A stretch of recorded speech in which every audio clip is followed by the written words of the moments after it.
तेजस्विनावधीतमस्तु मा विद्विषावहै। ॐ शान्ति शान्ति शान्तिः। ಶ್ರೀಕೃಷ್ಣ ಸರ್ವೂ ನಿನ್ನ ಸೇವೆಯಾಗಲಿ ಸ್ವಾಮಿ. ಎಲ್ಲ ಆಧ್ಯಾತ್ಮ ಬಂಧುಗಳಿಗೂ ನಮಸ್ಕಾರ ಮತ್ತು ಶ್ರೀ ಚಿಕ್ಕಲಿಂಗೇಶ್ವರ ಸ್ವಾಮಿ ದೇವಸ್ಥಾನದ ಜ್ಞಾನಯಜ್ಞ ಶಾಲೆಗೆ ಸ್ವಾಗತ. ಧ್ವನಿ ಗುರುದೇವದಾಗಿರಲಿ, ವಿಚಾರ ಪರಮಾತ್ಮನದಾಗಿರಲಿ, ಹಾಗೂ ಇದು ನನ್ನದಲ್ಲದ ಕರ್ಮವಾಗಲಿ. ಕಠೋಪನಿಷತ್. ಮೊದಲಿಗೆ ಪ್ರಾರ್ಥನೆ.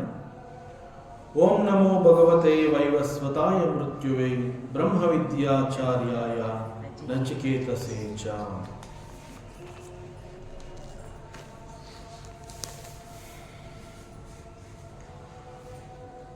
ಆಸೀನೋ ದೂರಂ ವ್ರಜತಿ ಶಯಾನೋ ಯಾತಿ ಸರ್ವತಃ ಕಸ್ತಂ ಮದಾಮದಂ ದೇವಂ ಮದನ್ಯೋ ಜ್ಞಾತುಮರ್ಹತಿ. ಸೊ ಇಲ್ಲಿ ಒಬ್ಬ ವ್ಯಕ್ತಿ, ಅವನ ದೇಹ ಒಂದು ಕಡೆ, ಮನಸ್ಸು ಮತ್ತೊಂದು ಕಡೆ. Physically he is sitting here, but ಮನಸ್ಸು ಅನ್ನುವಂತಹದ್ದು ಎಲ್ಲೋ ಒಂದು ಕಡೆ ಅಲಿತಾ ಇರುತ್ತೆ. ಸ್ಥೂಲವಾದ ಶರೀರ ಒಂದು ನಿರ್ದಿಷ್ಟವಾದ ಜಾಗದಲ್ಲಿ ಆಸೀನವಾಗಿದ್ರೂ ಕೂಡ, because the mind is wandering, ಮನಸ್ಸು ಅನ್ನುವಂತಹದ್ದು ಅವನನ್ನು ಬಿಟ್ಟು ಬಹಳ ದೂರದಲ್ಲಿ ಪ್ರಪಂಚದಲ್ಲಿ ಎಲ್ಲಿ ಬೇಕಾದರೂ ಅಲ್ಲಿ ಎಲ್ಲೋ ಒಂದು ಕಡೆ ಅಲಿದಾಡ್ತಾ ಇದೆ. ಮನಸ್ಸು ಶರೀರದ ಬಳಿ ಇಲ್ಲ, ಅವನ ಬಳಿ ಇಲ್ಲ. ಅವನಲ್ಲಿ ಕುಳಿತಿದ್ರೂ ಕೂಡ ಕಣ್ಣೆದುರಿಗೆ ಏನು ನಡೀತಾ ಇದೆ, ನಾನು ಏನು ನೋಡ್ತಾ ಇದ್ದೀನಿ, ಅಥವಾ ಇಲ್ಲಿ ನಾನು ಕುಳಿತಿರುವಂತಹ ಈ ಜಾಗದಲ್ಲಿ ನಾನು ಏನು ಕೇಳಿಸ್ಕೋತಾ ಇದ್ದೀನಿ, ಇದ್ಯಾವುದು ಅರ್ಥ ಆಗ್ತಾ ಇಲ್ಲ. ಕಣ್ಣೆದುರು ಏನು ನಡೀತಾ ಇದೆ ಗೊತ್ತಾಗ್ತಾ ಇಲ್ಲ.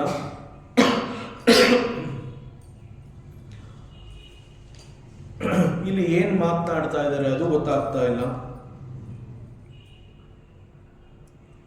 ಇಲ್ಲಿ ಅವನ ಪರಿಸ್ಥಿತಿ ಏನಾಗಿದೆ, ಯಾವುದು ಗೊತ್ತಾಗ್ತಾ ಇಲ್ಲ. ಅವನ ಸ್ಥಿತಿ ಹೇಗೆ ಅಂತಂದ್ರೆ, ದೇಹ ಒಂದು ಕಡೆ ಕುಳಿತಿದೆ, ಬಟ್ ದೇಹವನ್ನು ಬಿಟ್ಟು ಅವನು ಹಿ ಹ್ಯಾಸ್ ಗಾನ್ ಫಾರ್ ಎಲ್ಲೋ ಬಹಳ ದೂರಕ್ಕೆ ಹೊರಟೋಗಿದ್ದಾನೆ. ಅವನು ತನ್ನ ಮನಸ್ಸಿನ ಜೊತೆಗೆ ಅವನು ಎಲ್ಲೋ ಹೊರಟೋಗಿದ್ದಾನೆ. ದೇಹ ಮಾತ್ರ ಕುಳಿತಿದೆ. ಮನಸ್ಸಿನ ಜೊತೆಯಲ್ಲಿ ಅವನು ಬಹಳ ದೂರ ಹೋಗಿರೋದ್ರಿಂದ ಅಲ್ಲಿ ದೇಹ ಇರೋ ಜಾಗದಲ್ಲಿ ನಡೀತಾ ಇರುವಂತಹ ಯಾವ ಚಟುವಟಿಕೆಗಳು ಕೂಡ ಅವನಿಗೆ ಅರ್ಥ ಆಗ್ತಾ ಇಲ್ಲ. So this is the condition.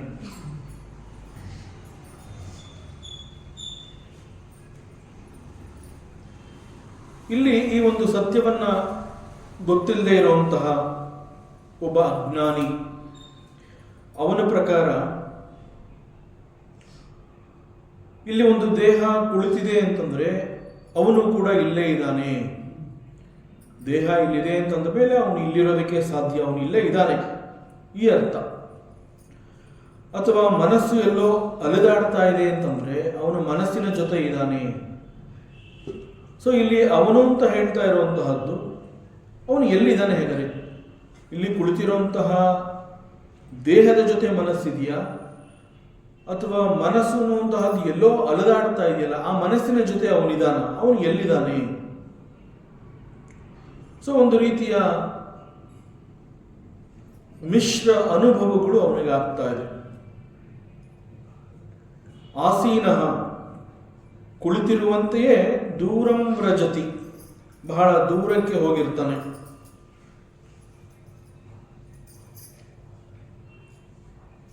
ಇದರ ಬಗ್ಗೆ ಸತ್ಯವನ್ನ ಅರಿತಂತಹವನನ್ನ ವೈಸ್ ಪರ್ಸನ್ ಅಂತ ಹೇಳ್ತಾರೆ, ಅವನನ್ನ ಜ್ಞಾನಿ ಅಂತ ಹೇಳ್ತಾರೆ. ವೇದಾಂತವನ್ನ ತಿಳ್ಕೊಂಡಿರೋದ್ರಿಂದ ಅವನನ್ನ ವೇದಾಂತಿ ಅಂತ ಹೇಳ್ತಾರೆ. ಸೊ ಅವನಿಗೆ ಗೊತ್ತು, ವೇದಾಂತವನ್ನ ಅರ್ಥ ಮಾಡ್ಕೊಂಡಿರೋದ್ರಿಂದ ಆ ಮೇಧಾವಿಗೆ ಇಲ್ಲಿ ನಡೀತಾ ಇರುವಂತಹದ್ದು ಗೊತ್ತು. ಸೊ ಇಲ್ಲಿ ಅವನು ಅಂತ ಹೇಳ್ತಾ ಇರುವಂತಹದ್ದು ದೇಹವೂ ಅಲ್ಲ, ಅಲೆದಾಡ್ತಾ ಇರುವಂತಹ ಮನಸ್ಸು ಅಂತ ಹೇಳಿದಾಗ ಅವನ ಮನಸ್ಸು ಕೂಡ ಅಲ್ಲ, ಅವನು ಬುದ್ಧಿ ಕೂಡ ಅಲ್ಲ. ಅವನು ದೇಹ, ಮನಸ್ಸು, ಬುದ್ಧಿ ಇದ್ಯಾವುದೂ ಅಲ್ಲ.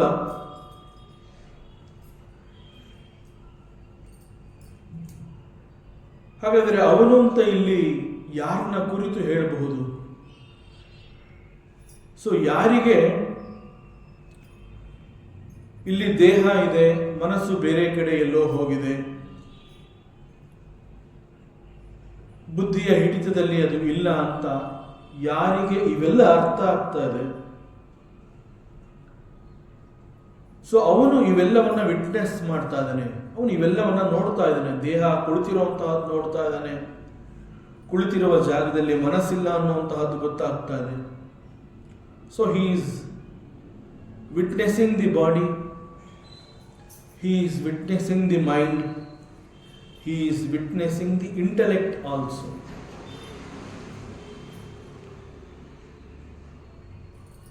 ದೇಹ, ಮನಸ್ಸು ಮತ್ತು ಬುದ್ಧಿಯನ್ನ ನಾನು ಅಂತ ತಿಳಿದಿರೋದ್ರಿಂದ this is called wrong understanding. Because of this wrong understanding ಅಲ್ಲಿ ಅನೇಕ ರೀತಿಯ ಕನ್ಫ್ಯೂಷನ್ಸ್ಗಳು ಆಗ್ತಾ ಇದೆ. ಈ ಕನ್ಫ್ಯೂಷನ್ಸ್ಗಳೆಲ್ಲ ಯಾರಿಗೆ ಆಗ್ತಾ ಇದೆ ಅಂತಂದ್ರೆ ಒಬ್ಬ ಅಜ್ಞಾನಿಗೆ ಆಗ್ತಾ ಇದೆ. ಸೊ ಪ್ರತಿಯೊಬ್ಬರು ಕೂಡ ಜ್ಞಾನಿ ಅಲ್ಲ, ಅಜ್ಞಾನಿಗೆ ಗೊತ್ತಾಗ್ತಾ ಇಲ್ಲ. ಇಲ್ಲಿ ನಾನು ಇದೀನ ಅಥವಾ ನಾನು ಅಲ್ಲಿ ಇದೀನ, ಶಯಾನಃ ನಾನು ಮಲಗಿದೀನ, ಆದರೆ ಅನೇಕ ಬೇರೆ ಬೇರೆ ಕಡೆ ನಾನು ಸುತ್ತುತ್ತಾ ಇದ್ದೀನಿ. ದೇಹ ಒಂದು ಕಡೆ ಮಲಗಿದ್ರು ನಾನು ಎಲ್ಲಿ ಬೇಕಾದರೂ ಅಲ್ಲಿಗೆ ಹೋಗ್ತಾ ಇದ್ದೀನಿ. ಸರ್ವತಃ ಯಾತಿ. ಈ ರೀತಿ ಯಾಕೆ ಆಗ್ತಾ ಇದೆ? It is because of the wrong identification with body, mind and intellect. ಅಂತಂದ್ರೆ ಆ ವ್ಯಕ್ತಿ ತನ್ನನ್ನು ಯಾವುದರೊಂದಿಗೆ ಗುರುತಿಸ್ಕೊಂಡಿದ್ದಾನೆ, ಆ ಗುರುತಿಸ್ಕೊಂಡಿರುವಂತಹ ಆ ಕರಣಗಳು, ಬಿಕಾಸ್ ಆಫ್ ದಟ್ ಕರಣಗಳು ಅಂತಂದ್ರೆ ದೇಹ, ಮನಸ್ಸು, ಬುದ್ಧಿ ಅಂತ ಹೇಳಿದಾಗ ಅದು ಭಗವಂತ ಕೊಟ್ಟಿರುವಂತಹ ಕೆಲವು ಉಪಕರಣಗಳು, ಅವುಗಳನ್ನು ಉಪಯೋಗಿಸಿಕೊಂಡು ಅವನು ಉದ್ಧಾರ ಆಗಬೇಕು. ಆದರೆ because of the wrong understanding ಅವುಗಳನ್ನೇ ನಾನು ಅಂತ ತಿಳ್ಕೊಂಡಿರೋದ್ರಿಂದ ಅವನಿಗೆ ಇಂತಹ ಕನ್ಫ್ಯೂಷನ್ಸ್ಗಳು ಆಗ್ತಾ ಇದೆ. So it is the identification problem. So ಇಲ್ಲಿ ಆತ್ಮ ಅಂತ ಹೇಳಿದಾಗ what is the nature of the self? ಆತ್ಮನ ಸ್ವಭಾವ ಏನು, ಅವನ ಸ್ವರೂಪ ಏನು? ವೇದಾಂತ ಮತ್ತೆ ಮತ್ತೆ ಹೇಳ್ತಾ ಇರುತ್ತೆ, ಆತ್ಮ ಅಂತಂದಾಗ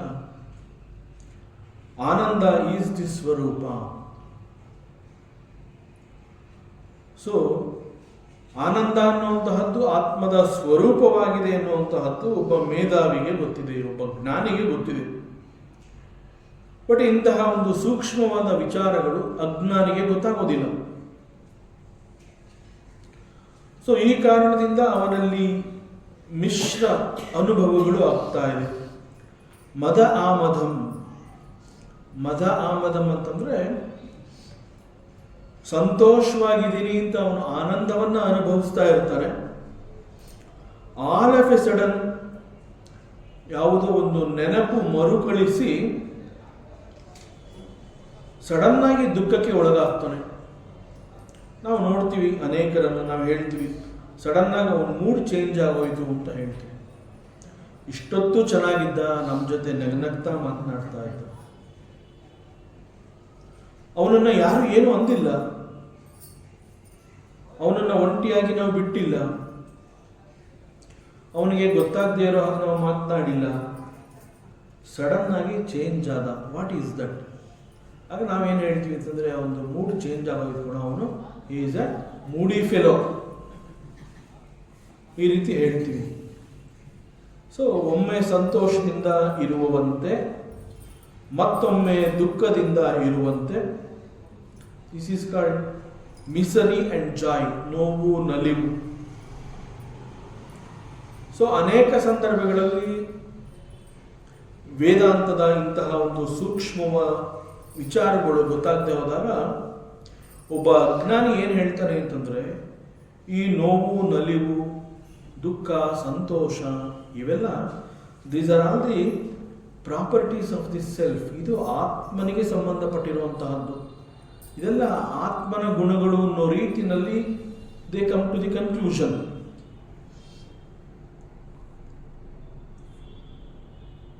all these things are because of the confusions he comes to that conclusion. 5 ನಿಮಿಷದ ಹಿಂದೆ ಬಹಳ ಸಂತೋಷವಾಗಿದ್ದಂತಹ ವ್ಯಕ್ತಿ ಆಲ್ ಆಫ್ ಎ ಸಡನ್ ಹೇಳ್ಕೊತಾನೆ ಐ ಆಮ್ ಸಫರಿಂಗ್ ಅಂತ ಹೇಳ್ಕೊತಾನೆ.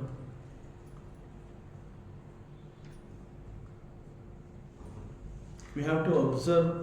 ಇಲ್ಲಿ ಅವನ ಮನಸ್ಥಿತಿ ಹೇಗಿದೆ ಅನ್ನೋದನ್ನ ಸೂಕ್ಷ್ಮವಾಗಿ ಅಬ್ಸರ್ವ್ ಮಾಡಬೇಕು. ಇಲ್ಲಿ ಅವನು ಹೇಳ್ಕೊತಾನೆ ಐ ಆಮ್ ವೆರಿ ಹ್ಯಾಪಿ ಅಂತ ಹೇಳಿರ್ತಾನೆ.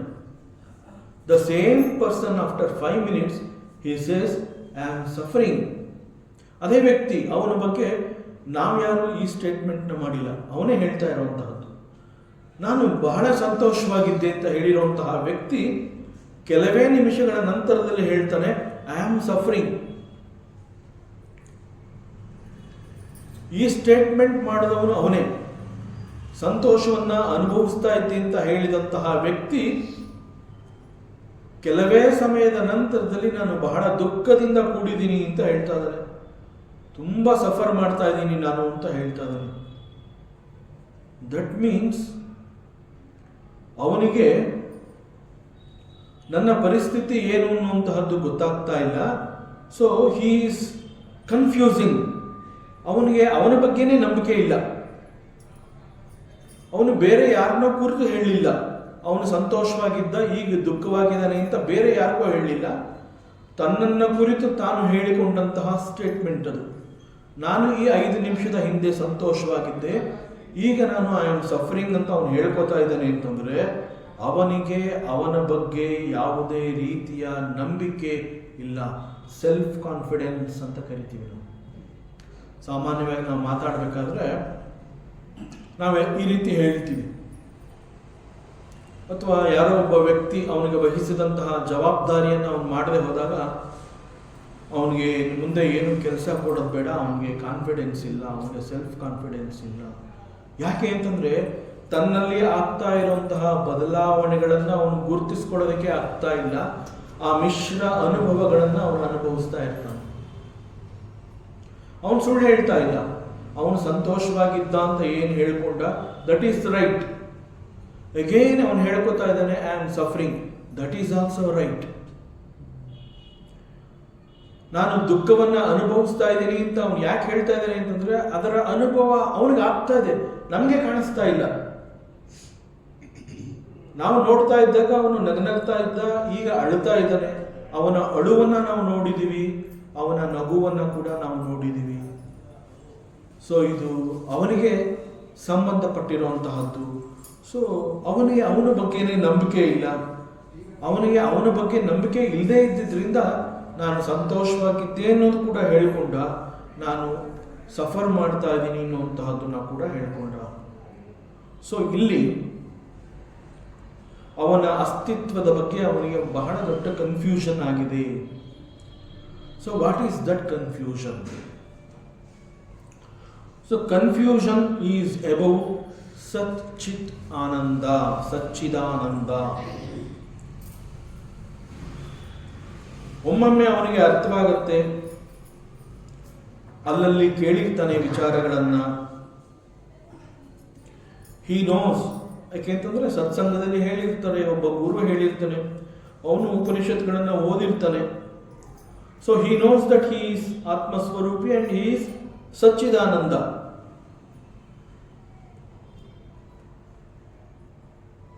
ಕೇಳಿರ್ತಾನೆ, ಓದಿರ್ತಾನೆ, ಬಟ್ ಇಮ್ಮಿಡಿಯೇಟ್ ಆಗಿ after some time, because of the ಲೌಕಿಕ, he identifies himself with the body, mind and intellect. ದೇಹ, ಮನಸ್ಸು ಮತ್ತು ಬುದ್ಧಿಯೊಂದಿಗೆ ಅವನು ಗುರುತಿಸ್ಕೋತಾನೆ. ಯಾವಾಗ ಅವನು ತನ್ನನ್ನ ದೇಹ, ಮನಸ್ಸು ಮತ್ತು ಬುದ್ಧಿಯೊಂದಿಗೆ ಗುರುತಿಸ್ಕೋತಾನೆ, ಆ ಕಾರಣದಿಂದ, ಆ ಕ್ಷಣದಿಂದ ಅವನಲ್ಲಿ ಅನೇಕ ರೀತಿಯ ಅನುಮಾನಗಳು ಹೇಳುತ್ತವೆ. ಅವನಲ್ಲಿಯೇ ಪ್ರಶ್ನೆ ಮೂಡುತ್ತೆ, ನಾನು ಹೇಗೆ ಸಚ್ಚಿದಾನಂದ? ತನ್ನನ್ನು ತಾನೇ ಪ್ರಶ್ನೆ ಮಾಡ್ಕೋತಾನೆ. ಕನ್ಫ್ಯೂಷನ್ಸ್ ಏನಾಗುತ್ತೆ ಅವನಿಗೆ, ನಾನು ಆಕ್ಚುಲಿ ಎಲ್ಲಿದ್ದೀನಿ? ನಾನು ಇಲ್ಲಿದ್ದೀನ ಅಥವಾ ನಾನು ಅಲ್ಲಿದ್ದೀನ? ನಾನು ಎಲ್ಲಿದ್ದೀನಿ? ನಾನು ಇಲ್ಲಿದ್ದೀನಿ ಅಂತ ಖಂಡಿತವಾಗಿ ಹೇಳಕ್ಕಾಗ್ತಾ ಇಲ್ಲ. ಯಾಕೆ ಹೇಳಕ್ಕಾಗ್ತಾ ಇಲ್ಲ ಅಂತಂದ್ರೆ, ಇಲ್ಲಿ ಏನು ನಡೀತಾ ಇದೆ ಎನ್ನುವಂತಹದ್ದು ನನಗೆ ಗೊತ್ತಾಗ್ತಾ ಇಲ್ಲ. ಹಾಗಾದ್ರೆ ಇಲ್ಲಿ ನಾನು ಇಲ್ಲ ಅಂತಂದ ಮೇಲೆ ನನ್ನ ಮನಸ್ಸು ಎಲ್ಲಿದೆ ಅನ್ನೋದು ಗೊತ್ತಿಲ್ಲ. ನಾನು ಅಲ್ಲೇನಾದ್ರೂ ಹೊರಟೋಗಿದ್ದೀನ? ನಾನು ಎಲ್ಲಿದ್ದೀನಿ? ನನ್ನ ದೇಹ ಅನ್ನುವಂತಹದ್ದು ಇಟ್ ಈಸ್ ನಾಟ್ ಹಿಯರ್. ಮನಸ್ಸು ಒಂದು ಕಡೆ ಕರ್ಕೊಂಡು ಹೋಗ್ತಾ ಇದೆ, ದೇಹ ಒಂದು ಕಡೆ ಕೂತಿದೆ. ಶಯಾನಃ, ನಾನು ಮಲಗಿದ್ದೀನಿ ಅಂತ ಅನ್ಕೊಂಡಿದ್ದೆ, ನನ್ನ ಮನಸ್ಸು ನನ್ನನ್ನು ಎಷ್ಟು ದೂರ ಕರ್ಕೊಂಡು ಹೋಗಿದೆ, ಎಲ್ಲ ಕಡೆ ಸುತ್ತಾ ಇದ್ದೀನಿ ನಾನು. ಆಕ್ಚುಲ್ ಆಗಿ ದೇಹ, ನನ್ನ ದೇಹ ಅಲ್ಲಿ ಬಿದ್ದುಕೊಂಡಿರೋದು ಜ್ಞಾಪಕ ಇತ್ತು ನನಗೆ. ನನ್ನ ದೇಹ ಬಿದ್ದಿತ್ತು, ನಾನು ಅಲ್ಲಿ ಮಲಗಿದ್ದೆ. ಸೊ ಹೀಗೆ ನೂರಾರು ರೀತಿಯ ಕನ್ಫ್ಯೂಷನ್ಸ್ಗಳಾಗ್ತಾ ಇರೋದ್ರಿಂದ ನನಗೆ ಯಾವ ವಿದ್ಯಮಾನಗಳು ಕೂಡ ತಿಳಿತಾ ಇಲ್ಲ. So this is the condition of A common man. ಒಬ್ಬ ಸಾಮಾನ್ಯ ಮನುಷ್ಯನಿಗೆ ಇಂತಹ ಅನುಭವಗಳು ಆಗೋದು ಸಹಜ. ಒಬ್ಬ ಅಜ್ಞಾನಿಯ ಪರಿಸ್ಥಿತಿ ಅಂತ ಹೇಳ್ತೀವಿ. ನಾವೇ ಅನೇಕ ಜನಗಳನ್ನು ನೋಡಿರ್ತೀವಿ, ಅವರುಗಳನ್ನು ಕುರಿತು he is very absent minded ಅಂತ ಹೇಳಿರ್ತೀವಿ. ನಮ್ಮನ್ನ ಅನೇಕರು ನೋಡಿರ್ತಾರೆ, ಅವರು ನಮಗೆ ಹೇಳ್ತಾರೆ he is very absent minded. So ಇದು ನಮ್ಮ ಎಲ್ಲರಲ್ಲೂ ಕೂಡ ನಡೀತಾ ಇರುವಂತಹದ್ದಿದು. ಸೊ ಈ ವಿಚಾರದಲ್ಲಿ ವೇದಾಂತ ಒಂದು ಕಠೋರ ಸತ್ಯ. ನಾವಿಲ್ಲಿ ರೋಡ್ ಆಕ್ಸಿಡೆಂಟ್ಸ್ ಅಂತ ನಾವೇನು ಹೇಳ್ತೀವಿ, 20 ವರ್ಷದ ಅನುಭವ ಇರುವಂತಹ ಡ್ರೈವರ್ ಅಂತ ಹೇಳಿರ್ತೀವಿ. ಹಗಲಿನ ವೇಳೆನಲ್ಲಿ ನಡೆದಂತಹ ಆಕ್ಸಿಡೆಂಟ್ಸ್ಗಳು, ನಿದ್ದೆ ಮಾಡಲಿಲ್ಲ. ಸೊ ಇದೆಲ್ಲ ಯಾಕೆ ಆಗತ್ತೆ ಅಂತಂದ್ರೆ, ಬಹಳ ಗಂಭೀರವಾದ ವಿಚಾರ ಏನು ಅಂತಂದ್ರೆ, ಆ ವ್ಯಕ್ತಿ ಡ್ರೈವ್ ಮಾಡ್ತಾ ಇರ್ತಾನೆ, ಫಿಸಿಕಲಿ ಕಾರ್ ಓಡಿಸ್ತಾ ಇರ್ತಾನೆ, ಒಂದು ಕ್ಷಣದಲ್ಲಿ ಮನಸ್ಸು ಅವನನ್ನು ಎಲ್ಲೋ ಕರ್ಕೊಂಡು ಹೋಗಿರುತ್ತೆ. ಕೂದಲೆಳೆಯ ಅಂತರದಲ್ಲಿ ನಡೆದಂತಹ, ಕೈ ಮೀರಿ ನಡೆದಂತಹ ಘಟನೆ, it is N accident. So road ಮೇಲೆ ಫೋಕಸ್ ಮಾಡೋಕ್ಕಾಗಲಿಲ್ಲ, ದೇಹ ಕಾರಲ್ಲೇ ಕೂತಿದೆ, ಎರಡೂ ಕೈಗಳು ಸ್ಟೀರಿಂಗ್ ಮೇಲಿದೆ, ಒಂದು ಕಾಲು ಬ್ರೇಕು, ಒಂದು ಕಾಲು ಕ್ಲಚ್ಚು, ಹೀಗೆ ಎಲ್ಲ ಪರ್ಫೆಕ್ಟ್ ಆಗಿದೆ, ಕಣ್ಣುಗಳು ಬಿಟ್ಕೊಂಡಿದ್ದಾನೆ. It is the mind did not focus on the road. So ಹೀಗೆ ಅನೇಕ ರೀತಿಯ ಘಟನೆಗಳು ನಡೆದು ಹೋಗುತ್ತೆ. ಆ ಸಂದರ್ಭದಲ್ಲಿ ಫೈನಲ್ ಆಗಿ ಏನು ಹೇಳ್ತಾರೆ ಅಂತಂದ್ರೆ ಸಮಾಧಾನ ಮಾಡ್ಕೊಳ್ಳೇಬೇಕು ಅಂತಂದಾಗ ಕೈ ಮೀರಿ ನಡೆದು ಹೋದಂತಹ ಘಟನೆ, ಮನಸ್ಸನ್ನ ಹೋದ ದಾರಿನಲ್ಲಿ ಬಿಡ್ತಾ ಹೋಗ್ತಾ ಇದ್ದೀವಿ ನಾವು ಅನ್ನೋದು ಗೊತ್ತಾದಾಗ ನಾವು ಮನಸ್ಸಿನ ಮೇಲೆ ಹತೋಟಿಯನ್ನು ಸಾಧಿಸಲೇಬೇಕಾಗತ್ತೆ. ಯಾವ ಕ್ಷಣದಲ್ಲಿ ನಾನು ಇಂತಹ ಜಾಗಕ್ಕೆ ಬಂದು ಕೂತಿದ್ದೀನಿ, ಸಂಪೂರ್ಣವಾಗಿ ನೆಕ್ಸ್ಟ್ 1 hour ನಾನು ಇಲ್ಲಿ ಇರ್ತೀನಿ ಅಂತಂದಾಗ I must be observing my mind also. So ಇದೇ ಸ್ಟೇಟ್ಮೆಂಟ್ನ ನಾವು ಅಬ್ಸರ್ವ್ ಮಾಡೋಣ. ನಾನು ಇಲ್ಲಿ ಬಂದು ಕೂತಿದ್ದೀನಿ, ಮುಂದಿನ 1 ಗಂಟೆಗಳ ಕಾಲ ನನ್ನ ಮನಸ್ಸು ಎಲ್ಲೂ ಹೋಗದಂತೆ ನಾನು ಗಮನಿಸ್ತೀನಿ ಅಂತಂದರೆ ನಾನೇ ಹೇಳ್ಕೊಂಡಿರುವಂತಹ ಆ ನಾನು is different from the body and mind. ನಾವೇ ಗುರುತಿಸ್ಕೋಬೋದು, I am not the body, I am not the mind. ನಾನೇ ಹೇಳ್ಕೊತೀನಿ, ಐ ಆಮ್ ಅಬ್ಸರ್ವಿಂಗ್ ಅಂತ ನಾನು ಹೇಳ್ಕೊಂಡಾಗ that I am is the pure I. ನಮ್ಮಲ್ಲಿ ಪ್ರತಿ ಕ್ಷಣ ಅನುಭವ ಆಗುತ್ತೆ, ದೇವರು ಎಲ್ಲೋ ಇಲ್ಲ, ಇಲ್ಲೇ ನಮ್ಮ ಜೊತೆ ಇದ್ದಾನೆ, ನಾವು ಅವನನ್ನ ಬಿಟ್ಬಿಟ್ಟು ದೂರ ಹೊರಟೋಗ್ತಾ ಇರ್ತೀವಿ. ವಿಷ್ಣು ಪುರಾಣದಲ್ಲಿ ವಿಸ್ಮರಣ ಅನ್ನೋದಕ್ಕೆ ಅದನ್ನೇ ಉತ್ತರ ಕೊಡ್ತಾರೆ. ಏನಿಲ್ಲ, ನಿನಗೆ ಯಾಕೆ ಈ ತೊಂದರೆ ಆಯಿತು ಅಂತಂದ್ರೆ ನೀನು ಭಗವಂತನನ್ನು ಬಿಟ್ಟಿದ್ದೀಯ ಅಷ್ಟೇ. Very simple. ನಿನ್ನ ಸಮಸ್ಯೆಗೆ ಕಾರಣ ಏನು ಅಂತಂದ್ರೆ ದಟ್ ಈಸ್ ವಿಸ್ಮರಣ. ದಟ್ ಮೀನ್ಸ್ ನೀನು ಭಗವಂತನ ಸ್ಮರಣೆಯಲ್ಲಿ ನೀನಿಲ್ಲ. ಬೇರೆ ಅದಕ್ಕೆ ಇನ್ನೇನು ಜಸ್ಟಿಫಿಕೇಶನ್ನೇ ಬೇಕಿಲ್ಲ. ವಿಷ್ಣು ಪುರಾಣ ಬಹಳ ಸ್ಪಷ್ಟವಾಗಿ ಹೇಳುತ್ತೆ. ಸೊ ಇದು ಬರೀ ಕಾಮನ್ ಮ್ಯಾನ್ ಅಂತ ಅಲ್ಲ. ನಾವು ಅನೇಕ ಸಂದರ್ಭಗಳಲ್ಲಿ ಹೇಳ್ತೀವಿ, ನಮಗೆ ಪಾಠ ಮಾಡ್ತಾ ಇದ್ದಂತಹ ಮೇಷ್ಟ್ರುಗಳನ್ನು ಕುರಿತು ಹೇಳ್ತೀವಿ, he is absent minded professor, ಆಗಾಗ್ಗೆ ಮರೀತಾ ಇರ್ತಾರೆ ಅವರು. ಸೊ ಇದೆಲ್ಲ ಸಾಮಾನ್ಯವಾಗಿ ವೇದಾಂತದಿಂದ ಹೊರಬಂದಂತಹ ಸರ್ವರಲ್ಲೂ ಇದು ನಡೀತಾ ಇರುತ್ತೆ.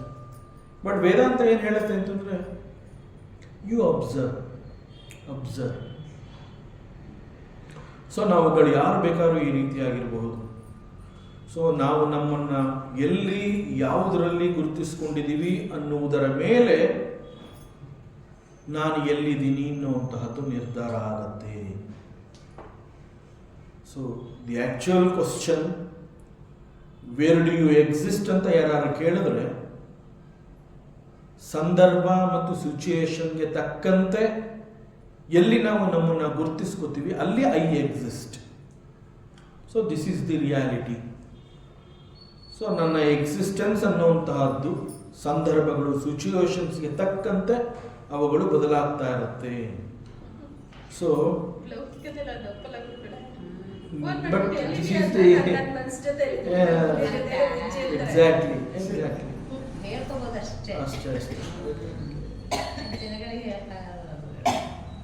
ಎಕ್ಸಾಕ್ಟ್ಲಿ. ಅದಕ್ಕೆ ಎಕ್ಸಿಸ್ಟೆನ್ಸ್ ಅನ್ನುವಂತಹದ್ದನ್ನ ಸಾಮಾನ್ಯವಾಗಿ ಲೌಕಿಕದಲ್ಲಿ ಬೇರೆ ಅರ್ಥ ಬರುತ್ತೆ, ವೇದಾಂತದಲ್ಲಿ ಎಕ್ಸಿಸ್ಟೆನ್ಸ್ ಅಂತಂದಾಗ ಅದನ್ನ ಪರಮಾತ್ಮ ಅಂತಾನೆ ನಾವು ಹೇಳ್ಬಿಡ್ತೀವಿ, ಸತ್. ಸೊ ಎಕ್ಸಿಸ್ಟೆನ್ಸ್ ಅನ್ನುವಂಥದ್ದು ಈ ರೀತಿ ಮತ್ತೆ ಅದು ರೀಡಿಫೈನ್ ಆಗ್ತಾ ಇರುತ್ತೆ. ಕೆಲ ಸಂದರ್ಭಗಳಲ್ಲಿ ಮೈ ಎಕ್ಸಿಸ್ಟೆನ್ಸ್ ಅಂತ ಹೇಳಿದಾಗ ನೀವು ಈಗ ಹೇಳ್ದಂಗೆ ನೀವೇನು ಹೇಳಿದ್ರಿ, ಇಟ್ ಈಸ್ ನೋವೇರ್. ಮತ್ತೆ ಅನೇಕ ಸಂದರ್ಭಗಳಲ್ಲಿ ಎಲ್ಲ ಕೆಲಸ ಮಾಡ್ತಾ ಇರ್ತೀವಿ. We are everywhere. C, we are very active. ಇಲ್ಲಿ ನಾವು ಫಂಕ್ಷನ್ ಆದಾಗ ಒಬ್ಬೊಬ್ಬರು ನಾವು ಕೆಲಸ ಮಾಡ್ತಾ ಇರ್ತಾರೆ. ಅದು ಆಯ್ತಾ ಇದು ಆಯ್ತಾ ಅಂತ ನೀವು ಕೇಳಿದಾಗ ಎಲ್ಲ ಆಯ್ತು. ಹೇಗೆ? He is everywhere. He is paying attention in all the corners. ಇಲ್ಲ ಏನು ಮಾಡ್ತಾ ಇಲ್ಲ, ಇಲ್ಲ ಒಂದ್ ಕಡೆ ಕೂತು, he is nowhere. So existence ಅನ್ನುವಂತಹದ್ದು ಆ ಸಿಚುಯೇಷನ್ಸ್ಗೆ ಸಂದರ್ಭಕ್ಕೆ ತಕ್ಕಂತೆ ನಮ್ಮನ್ನು ನಾವು ಹೇಗೆ ರಿಡಿಫೈನ್ ಮಾಡ್ಕೋತೀವಿ, ನಮ್ಮನ್ನು ನಾವು ಹೇಗೆ ಐಡೆಂಟಿಫೈ ಮಾಡ್ಕೋತೀವಿ, ಅದರ ಮೇಲೆ ಅದು ನಿಂತಿರುತ್ತೆ. ಹೌದು. ಇಂಟರ್ಪ್ರಿಟೇಷನ್ ಅಂತಂದ್ರೆ ಒಂದು ವಸ್ತುವನ್ನ ನಮ್ಮ ಅನುಕೂಲಕ್ಕೆ ತಕ್ಕಂತೆ ನಾವು ಅರ್ಥ ಮಾಡ್ಕೊಳ್ಳೋದಕ್ಕೆ ನಾವು ಇಂಟರ್ಪ್ರಿಟ್ ಮಾಡುವಂತಹದ್ದು.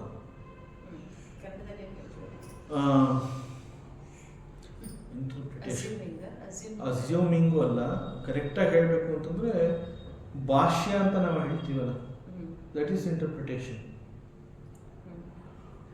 ಅದು ಸರ್ವಸಮ್ಮತವಾಗಿ ಎಲ್ಲರೂ ಒಪ್ಪುವಷ್ಟು ಪರ್ಫೆಕ್ಟಾಗಿ ಇಂಟರ್ಪ್ರಿಟ್ ಮಾಡುವಂತಹದ್ದು, ಕೇವಲ ನನಗೆ ಮಾತ್ರ ಅಂತಲ್ಲ.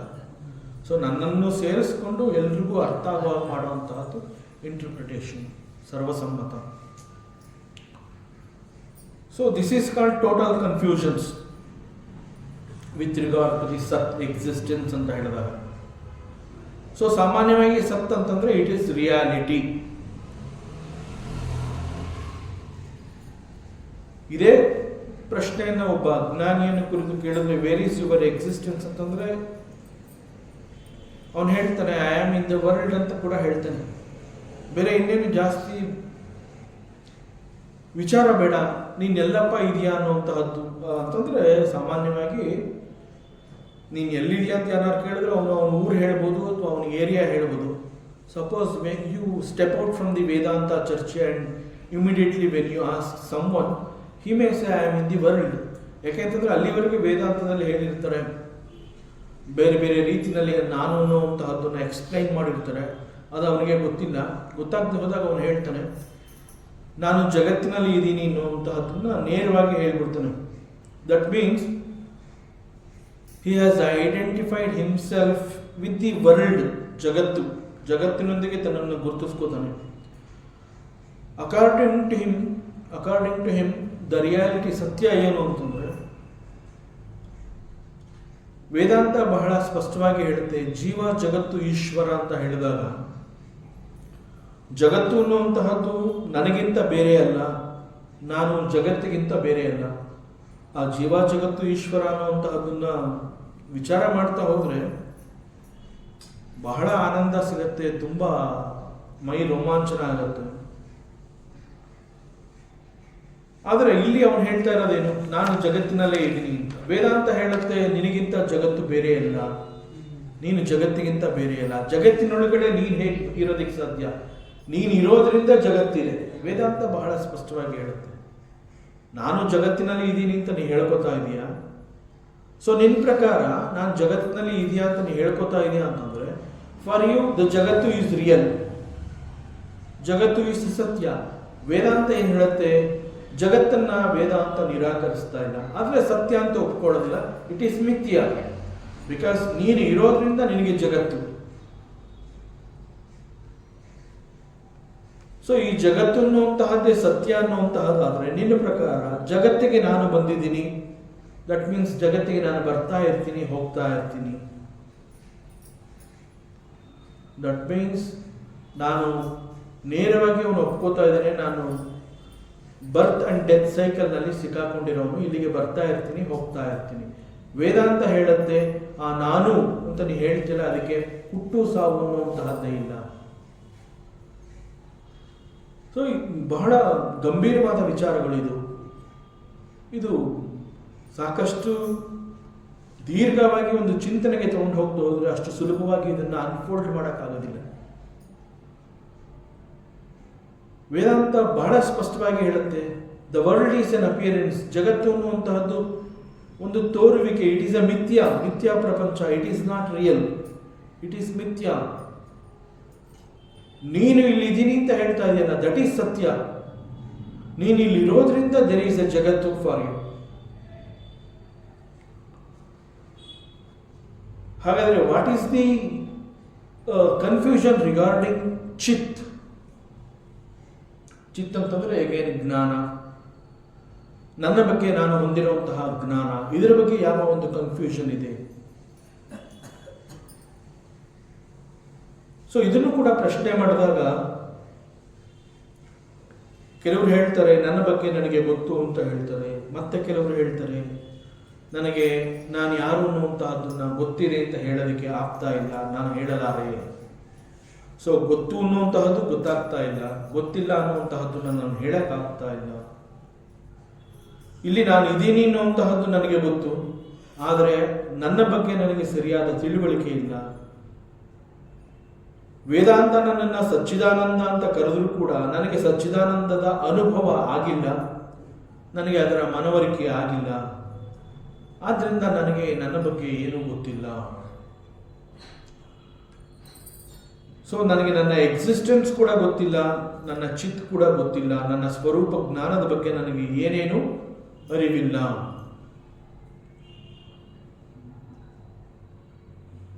ಇಲ್ಲಿ there is a knowledge and at the same time there is ignorance, ಎರಡೂ ಕೂಡ ಇದೆ ಇಲ್ಲಿ.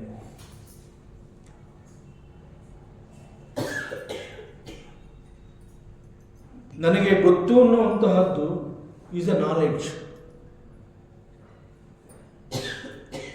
ನನಗೆ ಗೊತ್ತು ಅಂತ ಹೇಳ್ಕೋಬೇಕಾರೆ ದಟ್ಸ್ ಎ ನಾಲೆಡ್ಜ್. ನನಗೆ ಗೊತ್ತಿಲ್ಲ ಅಂತ ಹೇಳಿದಾಗ there is both knowledge and ignorance. ಯಾಕೆಂತಂದ್ರೆ ನನಗೆ ಗೊತ್ತಿಲ್ಲ ಅನ್ನೋಂತಹದ್ದು ಇಗ್ನೋರೆನ್ಸ್. ಆ ಗೊತ್ತಿಲ್ಲ ಅನ್ನೋದು ನನಗೆ ಗೊತ್ತಾಗಿದೆ. So that there is a scope for me to understand or I can gain the knowledge. So ಇಲ್ಲಿ we can see both knowledge and the ignorance. ಹೀಗೆ ಕನ್ಫ್ಯೂಷನ್ಸ್ ಅಂತಂದ್ರೆ ಈ ರೀತಿಯಲ್ಲಿರುತ್ತೆ. ಸೊ ಈ ಎಲ್ಲ ಕನ್ಫ್ಯೂಷನ್ಸ್ಗಳಿಗೆ ಕಾರಣ ಏನು? ಇಲ್ಲಿ ಮುಖ್ಯವಾಗಿ ಯಮಧರ್ಮರಾಜ ಈ ಮಂತ್ರದಲ್ಲಿ ಅವನು ಮೈಂಡ್ ಪ್ರಿಪರೇಷನ್ ಬಗ್ಗೆ ಹೆಚ್ಚು ಗಮನವನ್ನು ಕೊಟ್ಟು ನಚಿಕೇತನಿಗೆ ಇಲ್ಲಿ ಉಪದೇಶವನ್ನು ಮಾಡ್ತಾ ಇರುವಂತಹ. ಸೊ ದ ಸಮರಿ ಏನು ಅಂತಂದ್ರೆ ಇಲ್ಲಿ the mind is not prepared.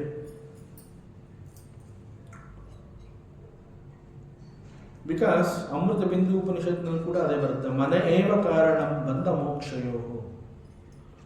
ಮನಸ್ಸು ಅನ್ನುವಂತಹದ್ದು ನಿನಗೆ ನರಕವನ್ನ ಸೃಷ್ಟಿ ಮಾಡುತ್ತೆ, ಅದೇ ಮನಸ್ಸು ಅನ್ನುವಂತಹದ್ದು ನಿನಗೆ ಸ್ವರ್ಗವನ್ನು ಕೂಡ ತಂದುಕೊಡುತ್ತೆ. ಮನಸ್ಸು ಅನ್ನುವಂತಹದ್ದು ನಿನ್ನನ್ನು ಉದ್ಧಾರ ಮಾಡುತ್ತೆ, ಮನಸ್ಸು ಅನ್ನುವಂತಹದ್ದು ನಿನಗೆ ಮೋಕ್ಷವನ್ನೇ ಕರುಣಿಸುತ್ತೆ. So you have to understand what is mind. ಮನ ಏವ ಕಾರಣ. ಆ ಮನಸ್ಸು ಅನ್ನುವಂತಹದ್ದು ಬಹಳ ದೊಡ್ಡ ಪಾತ್ರವನ್ನು ವಹಿಸುತ್ತೆ. So if the mind is not prepared, then one gets all these confusions. ಸಾಮಾನ್ಯವಾಗಿ ಚಿತ್ ಅಂತ ಹೇಳಿದಾಗ ಅದನ್ನು ಚೈತನ್ಯ ಅನ್ನುವ ಅರ್ಥದೊಂದಿಗೆ ನಾವು ನೋಡುತ್ತೀವಿ. ಈ ಸಂದರ್ಭದಲ್ಲಿ ವೇದಾಂತ ತಿಳಿಸ್ತಾ ಇರುವಂತಹ ಮತ್ತೊಂದು ಕಟು ಸತ್ಯ ಏನು ಅಂತಂದ್ರೆ, ಇದನ್ನ ನೇರವಾಗಿ ಅರ್ಥ ಮಾಡಿಕೊಂಡಾಗ ಬಹಳ ದೊಡ್ಡ ಧೈರ್ಯ ನಮಗೆ ಬರುತ್ತೆ. ಈ ಸತ್ಯದ ಜೊತೆಗೆ ನಮಗೆ ಬಹಳ ದೊಡ್ಡ ಧೈರ್ಯ. ಇಲ್ಲಿವರೆಗೆ ನಮಗೆ ಗೊತ್ತಿಲ್ಲದೆ ಇರುವಂತಹ ಒಂದು ಸತ್ಯವನ್ನು ನಾವು ತಿಳ್ಕೊತಾ ಇದ್ದೀವಿ. ಅದರ ಜೊತೆನಲ್ಲಿ ನಾವು ಯಾವುದೋ ಒಂದು ಕಾರಣಕ್ಕೆ, ಒಂದು ಘಟನೆಗೆ ನಾವು ಬಹಳ ಹೆದರ್ತೀವಿ. ಹೆದರುವಂತಹ ಅವಶ್ಯಕತೆನೇ ಇಲ್ಲ, ಅನ್ನೆಸೆಸರಿ ನೀನು ಹೆದರ್ಕೋತಾ ಇದೆಯಾ ಅಂತ ಹೇಳಿ ಬಹಳ ದೊಡ್ಡ ಧೈರ್ಯವನ್ನು ಕೂಡ ವೇದಾಂತ ಈ ಸಂದರ್ಭದಲ್ಲಿ ತಿಳಿಸುತ್ತೆ. ವೇದಾಂತ ಹೇಳುತ್ತೆ,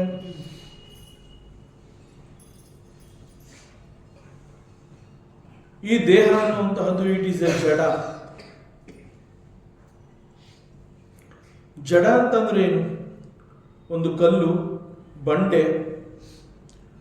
ಆ ಕಲ್ಲು ಬಂಡೆಗಳಿಗೆ ನಾನು ಇದೀನಿ ಅನ್ನುವಂತಹದ್ದು ಕೂಡ ಗೊತ್ತಿಲ್ಲ. ನಾವು ಆ ಬಂಡೆಯನ್ನು ಉಪಯೋಗಿಸಿ ಸಣ್ಣ ಸಣ್ಣ ಕಲ್ಲು ಚೂರುಗಳನ್ನು ಮಾಡಬಹುದು, ಮೆಟ್ಟಿಲು ಮಾಡಬಹುದು, ಅದೇ ಕಲ್ಲಿನಿಂದ ದೇವರ ಮೂರ್ತಿಯನ್ನು ಕೂಡ ನಾವು ಮಾಡಬಹುದು. ಆದರೆ ಆ ಕಲ್ಲಿಗೆ ಏನು ಗೊತ್ತಾಗ್ತಾ ಇಲ್ಲ. ನನ್ನನ್ನು ಒಡೆದು ಚಿಪ್ ಮಾಡಿ ಸಣ್ಣ ಜಲ್ಲಿಕಲ್ಲು ಮಾಡಿದ್ರ ಅದಕ್ಕೆ ಗೊತ್ತಿಲ್ಲ. ನನ್ನನ್ನು ಉಪಯೋಗಿಸ್ಕೊಂಡು ಮೆಟ್ಟಿಲುಗಳನ್ನು ಮಾಡಿದಾರ ಅದು ಗೊತ್ತಿಲ್ಲ. ನನ್ನನ್ನು ಒಂದು ಮೂರ್ತಿಯಾಗಿ ಕೆತ್ತಿ ಸಾಧಕರು ಆ ಮೂರ್ತಿಯ ಮೂಲಕ ಭಗವಂತನನ್ನು ನೋಡ್ತಾ ಇದ್ದಾರ, ಆ ಕಲ್ಲಿಗೆ ಏನು ಗೊತ್ತಾಗ್ತಾ ಇಲ್ಲ. ದಟ್ ಈಸ್ ಜಡ. ವೇದಾಂತ ಏನ್ ಹೇಳುತ್ತೆ ಅಂತಂದ್ರೆ, ಕಲ್ಲು ಅನ್ನುವಂತಹದ್ದನ್ನ ಜಡ ಅಂತ ಹೇಗೆ ನೀನು ಅರ್ಥ ಮಾಡ್ಕೋತೀಯ, ನಿನ್ನ ದೇಹ ಅದಕ್ಕಿಂತ ಬೇರೆ ಅಲ್ಲ. It is A very pure ಜಡ.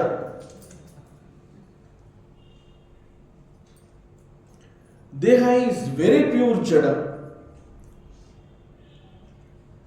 ಇಂತಹ ಜಡವಾದ ದೇಹ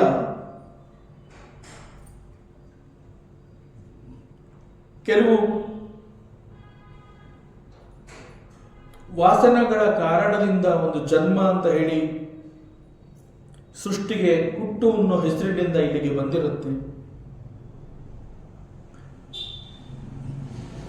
ಯಾವಾಗ ಒಂದು ಹುಟ್ಟು ಅನ್ನುವಂತಹದ್ದು ಸಂಭವಿಸುತ್ತೆ, ಮುಂದೆ ಒಂದು ದಿನ ಅದಕ್ಕೆ ಸಾವು ಅನ್ನುವಂತಹದ್ದು ಖಚಿತ. ಸೊ ಈ ದೇಹ ಅನ್ನುವಂತಹದ್ದು ಜಡ, ದೇಹಕ್ಕೆ ಸಾವು ಸಂಭವಿಸುತ್ತೆ, ಆಗ ಮನುಷ್ಯ ಅಳ್ತಾನೆ. ಬಟ್ ಅಂಡರ್ಸ್ಟ್ಯಾಂಡ್, ದೇಹ ಅನ್ನುವಂತಹದ್ದು ಸದಾ ಜಡ. So the body is ever dead. ದೇಹಕ್ಕೆ ಸಾವು ಸಂಭವಿಸಿತು ಅಂತ ನೀ ಹೇಳೋ ಅವಶ್ಯಕತೆನೇ ಇಲ್ಲ. ಅದು ಜಡ, ಆಲ್ವೇಸ್. ಅದರ ಜೊತೆ ಜೊತೆ ನೆರಳಿನಂತೆ ಸಾವು ಅಲ್ಲೇ ಇದೆ, ಬಟ್ ಅದನ್ನ ನೀನು ಗುರುತಿಸ್ತಾ ಇಲ್ಲ. ಹಾಗಾದ್ರೆ ಆ ದೇಹದಲ್ಲಿ ಅನೇಕ ಆಕ್ಟಿವಿಟೀಸ್ ನೋಡಿದ್ವಿ, ಚೈತನ್ಯ ಅಂತ ಕರೆದ್ವಿ. ಆ ದೇಹವನ್ನು ಒಬ್ಬ ಸಾಧಕ ಅಂತ ಕರೆದ್ವಿ, ಆ ದೇಹವನ್ನು ಒಬ್ಬ ಜ್ಞಾನಿ ಅಂತ ಮುಂದೆ ಗುರುತಿಸಿದ್ವಿ. ಆ ದೇಹ ಇಲ್ಲಿ ಎಷ್ಟು ಒಳ್ಳೊಳ್ಳೆ ಕೆಲಸಗಳನ್ನೆಲ್ಲ ಮಾಡ್ತಲ್ಲ, ಅದೆಲ್ಲ ಏನು ಹಾಗಾದ್ರೆ? ದೇಹ ಜಡ, ಒಪ್ಕೋತೀನಿ. ಆ ದೇಹದಲ್ಲಿ ಇದ್ದು ಏನೇನೇನೇನೋ ಮಾಡಿಸ್ತಲ್ಲ ಒಂದು ಅವಧಿಯವರೆಗೆ. What is that? It is only the consciousness that make the body as life. ಅದಕ್ಕೆ ವೇದಾಂತ ದೇಹ ಅಂತ ಹೇಳಿದಾಗ 3 ರೀತಿಯ ದೇಹಗಳನ್ನು ನಮ್ಮ ನೆನಪಿಗೆ ಬರೋ ಹಾಗೆ ಸದಾ ಮತ್ತೆ ಮತ್ತೆ ಅದನ್ನು ರಿಪೀಟ್ ಮಾಡಿ ಹೇಳ್ತಾರೆ. ದೇರ್ ಈಸ್ ಎ ಸ್ಥೂಲ ದೇಹ, ದೇರ್ ಈಸ್ ಎ ಸೂಕ್ಷ್ಮ ದೇಹ, ದೇರ್ ಈಸ್ ಎ ಕಾರಣ ಶರೀರ. ಸಾವು ಸಂಭವಿಸುವಂತಹದ್ದು ಕೇವಲ ಸ್ಥೂಲ ಶರೀರಕ್ಕೆ ಮಾತ್ರ. There is no death for the ಸೂಕ್ಷ್ಮ ದೇಹ, there is no death for the ಕಾರಣ ಶರೀರ.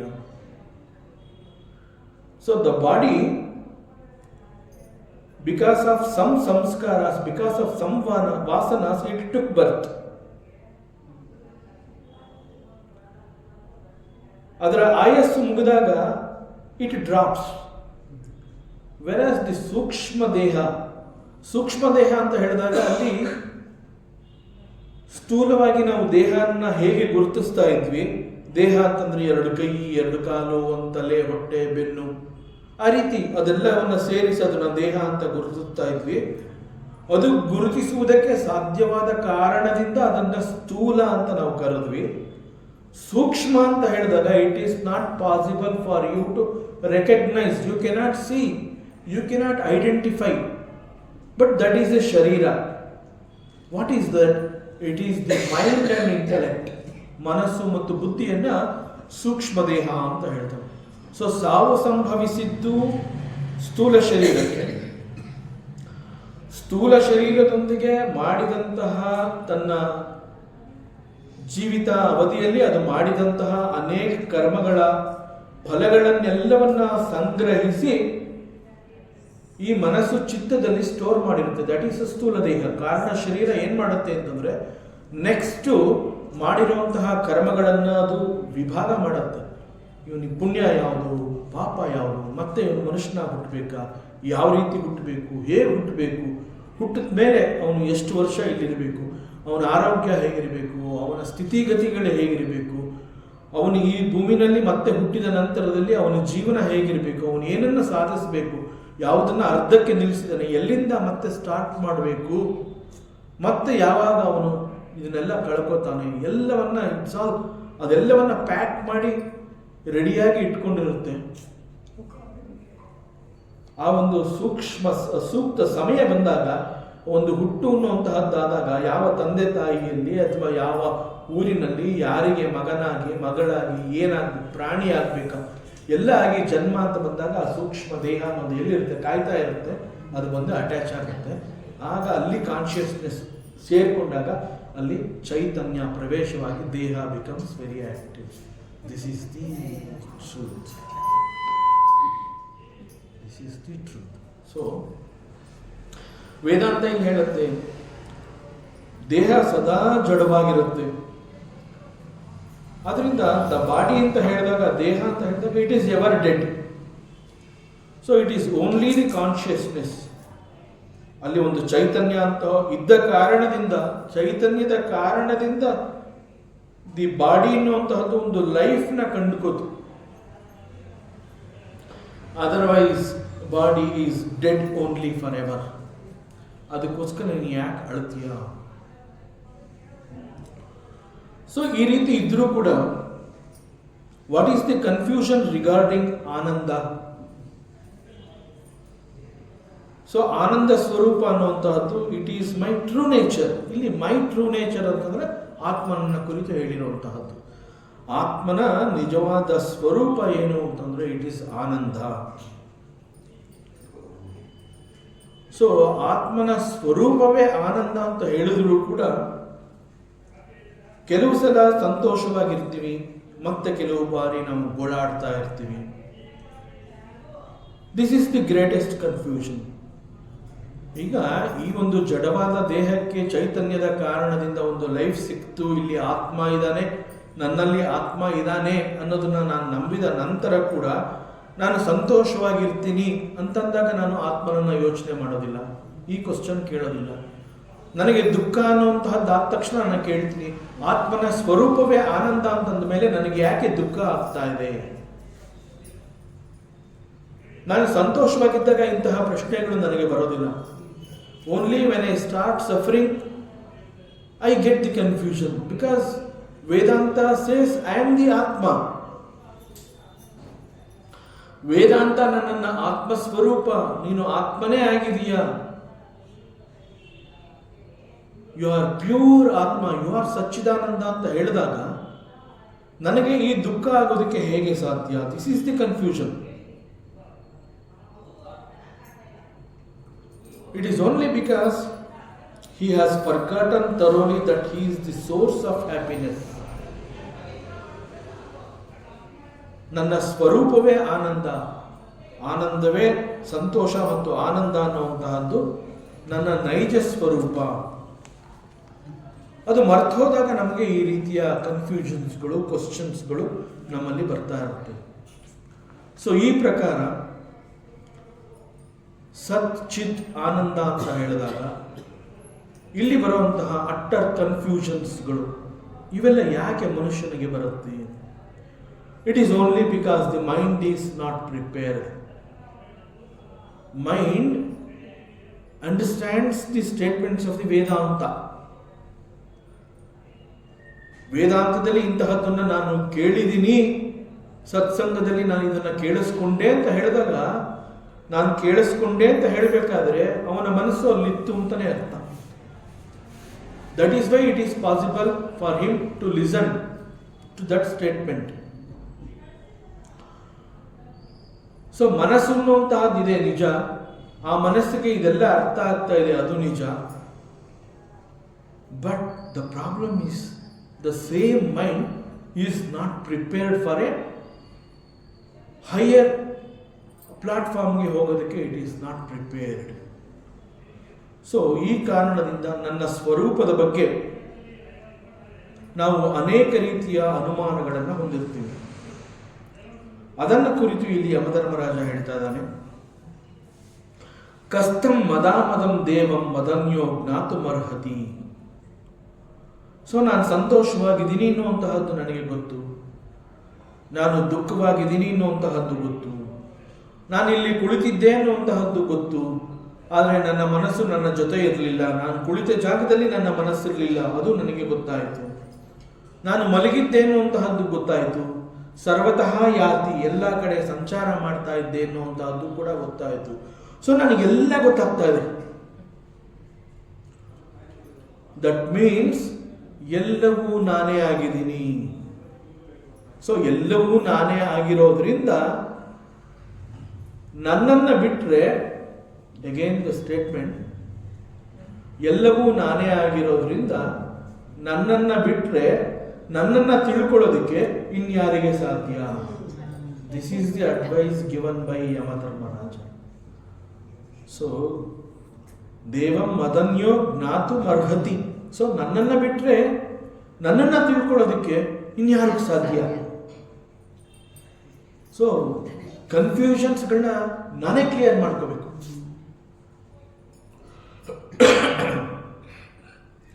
ಸೊ ಯಮರಾಜ ಬಹಳ ಸ್ಪಷ್ಟವಾಗಿ ಹೇಳ್ತಾ ಇದ್ದಾನೆ, ಆತ್ಮ ಮೀನ್ಸ್ ಇಟ್ ಈಸ್ ಯು, ತತ್ವಮಸಿ. ನೀನು ಅದೇ ಆಗಿದೆಯಾ? ನೀನು ಅದೇ ಆಗಿದ್ರೂ ಕೂಡ ನಿನಗೆ ನಿನ್ನ ಸ್ವರೂಪ ಜ್ಞಾನ ತಿಳಿತಾ ಇಲ್ಲ. ನಿನ್ನ ನಿಜವಾದ ಸ್ವಭಾವವೇ ಸಚ್ಚಿದಾನಂದ. ನೀನೇ ಸಚ್ಚಿದಾನಂದ ಆಗಿದ್ರೂ ಕೂಡ you have so many confusions about your true nature. ಯಾಕೆ ಹೀಗೆ? It is only because your mind is not prepared. So ಇದರ ಅರ್ಥ, one has to purify his mind. Preparation of the mind ಅಂತಂದ್ರೆ ಏನು ಅಂತಂದ್ರೆ, ಮನಸ್ಸು ನಿರ್ಮಲವಾಗಿಲ್ಲ. ಮಲ ಅಂತಂದ್ರೆ ಕೊಳಕು, ನಿರ್ಮಲ ಅಂತಂದ್ರೆ ಪರಿಶುದ್ಧ. ಸೊ ಇಲ್ಲಿ ಮನಸ್ಸು ಇಟ್ ಈಸ್ ನಾಟ್ ಪ್ರಿಪೇರ್ಡ್ ಅಂತಂದ್ರೆ, there is mind, but the mind is filled with so many doshas. So you have to clean your mind. So how to clean the mind? ಮನಸ್ಸಿಗೆ ಶಿಕ್ಷಣವನ್ನು ಕೊಡಬೇಕು, ಮನಸ್ಸನ್ನು ಮತ್ತೆ ಮತ್ತೆ ಅಬ್ಸರ್ವ್ ಮಾಡಬೇಕು.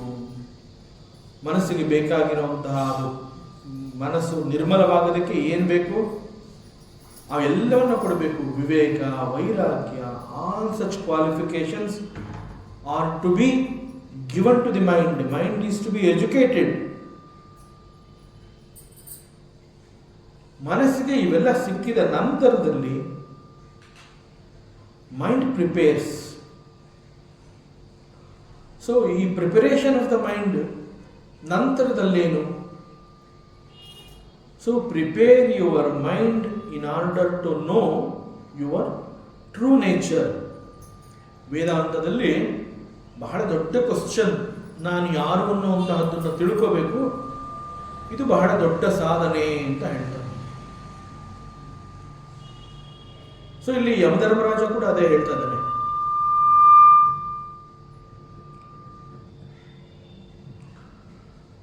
ನನ್ನನ್ನು ಬಿಟ್ಟರೆ ನನ್ನ ಬಗ್ಗೆ ತಿಳ್ಕೊಳ್ಳೋದಕ್ಕೆ ಇನ್ಯಾರಿಗೆ ಸಾಧ್ಯ? So prepare your mind.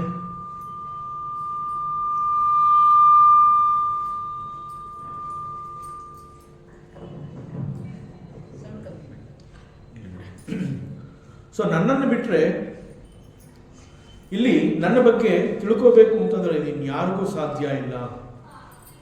So ನನ್ನ ಬಗ್ಗೆ ನಾನು ತಿಳ್ಕೋಬೇಕು ಅಂತಂದ್ರೆ ನನ್ನ ಮೈಂಡ್ ಪ್ರಿಪರೇಷನ್ ಬಗ್ಗೆ ನಾನು ಗಮನವನ್ನು ಕೊಡಬೇಕು. So I have to prepare my mind in order to know my true nature. So then I will understand I am ಸಚ್ಚಿದಾನಂದ. And Yamaraja, he continues, ಅಶರೀರಂ ಶರೀರೇಷು ಅನವಸ್ಥೇಷು ಅವಸ್ಥಿತಂ ಮಹಾಂತಂ ವಿಭುಂ ಆತ್ಮಾನಂ ಮತ್ವ ಧೀರೋ ನ ಶೋಚತಿ. ಇಲ್ಲಿ ಮತ್ತೆ ಯಮರಾಜ ಇನ್ನೊಂದು ರೀತಿಯಿಂದ, ಮತ್ತೊಂದು ದೃಷ್ಟಿಯಿಂದ, what is the nature of the self, ಆತ್ಮನ ಸ್ವಭಾವವನ್ನು ಅವನು ಇನ್ನೊಂದು ರೀತಿಯಲ್ಲಿ ತಿಳಿಸುವಂತಹ ಪ್ರಯತ್ನವನ್ನು ಇಲ್ಲಿ ಮಾಡ್ತಾ ಇದ್ದಾನೆ.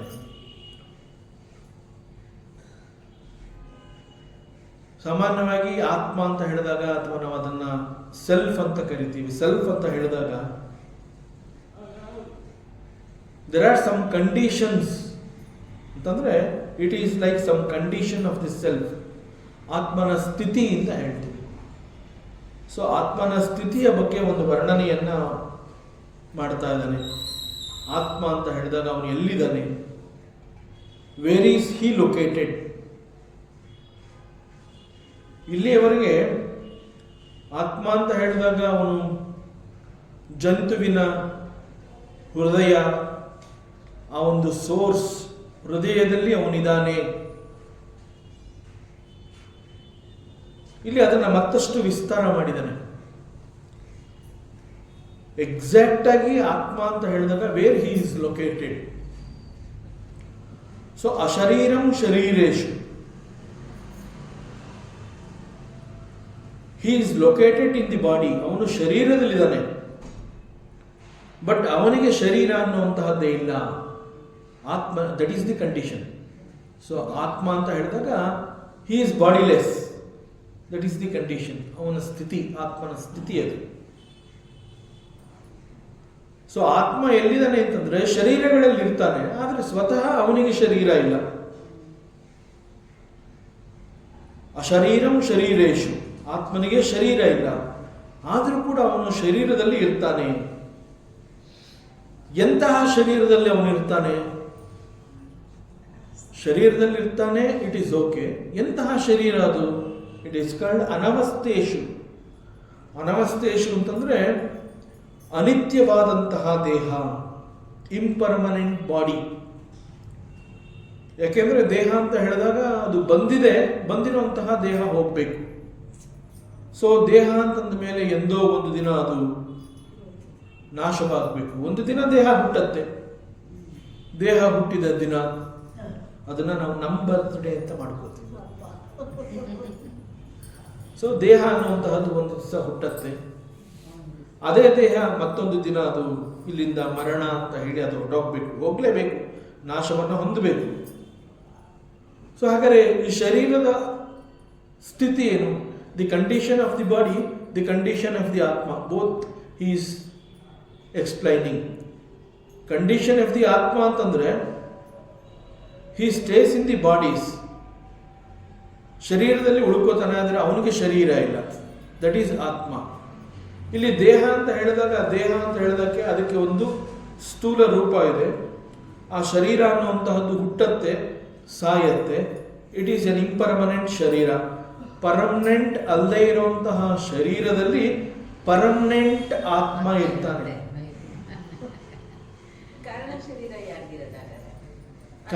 ಕಾರಣ ಶರೀರ ನಮಗೆ ಮೋಕ್ಷ ಸಿಗೋವರೆಗೂ ಅಲ್ಲ,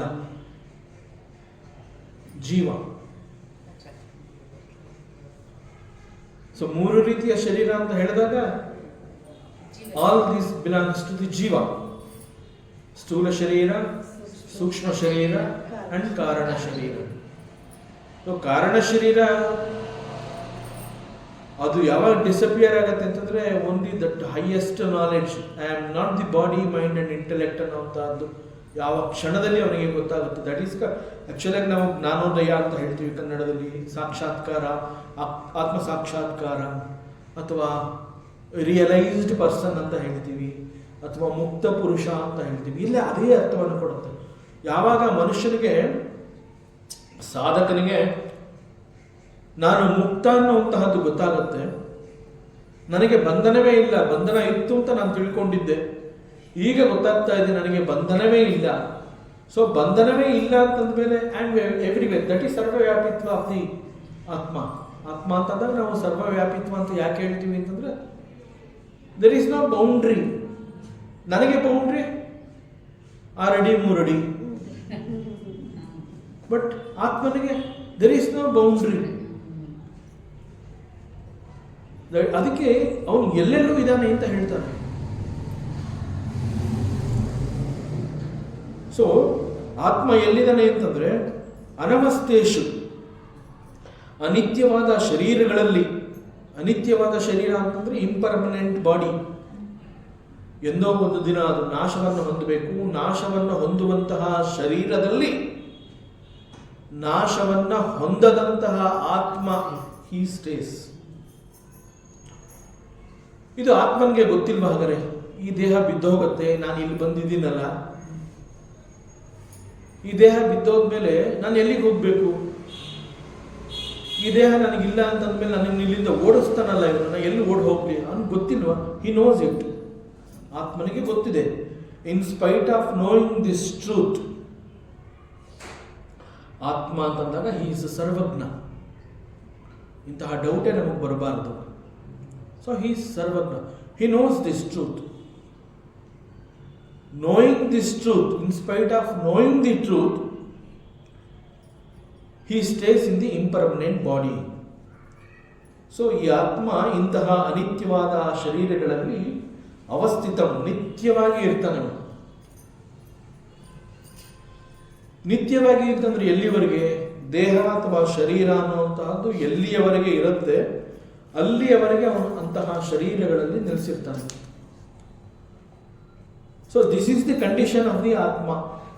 ಕಂಡೀಷನ್ ಆಫ್ ದಿ ದೇಹ ಅಂತಂದ್ರೆ it is impermanent. And again ಇಲ್ಲಿ ಶರೀರೇಶು ಅನ್ನುವಂತಹದ್ದು ವ್ಯಾಕರಣ ಶುದ್ಧವಾಗಿ ಹೇಳಬೇಕು ಅಂತಂದ್ರೆ ಬಹುವಚನ ಪ್ರಯೋಗ ಮಾಡಿರುವಂತಹ ಪದ. ಶರೀರೇಶು, ಶರೀರಗಳಲ್ಲಿ. ಆತ್ಮ ಅಂತ ಹೇಳಿದಾಗ ವೇದಾಂತ ಏನ್ ಹೇಳುತ್ತೆ, ಆತ್ಮ ಅಂತಂದಾಗ ಹಿ is ekah. Atma he is ಏಕಃ.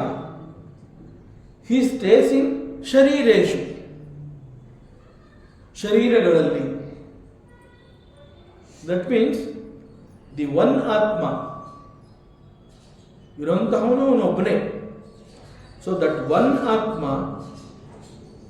ಶರೀರಗಳಲ್ಲಿ means ಎಲ್ಲ ಶರೀರಗಳಲ್ಲಿ ಆತ್ಮ ನೆಲೆಸಿರ್ತಾನೆ.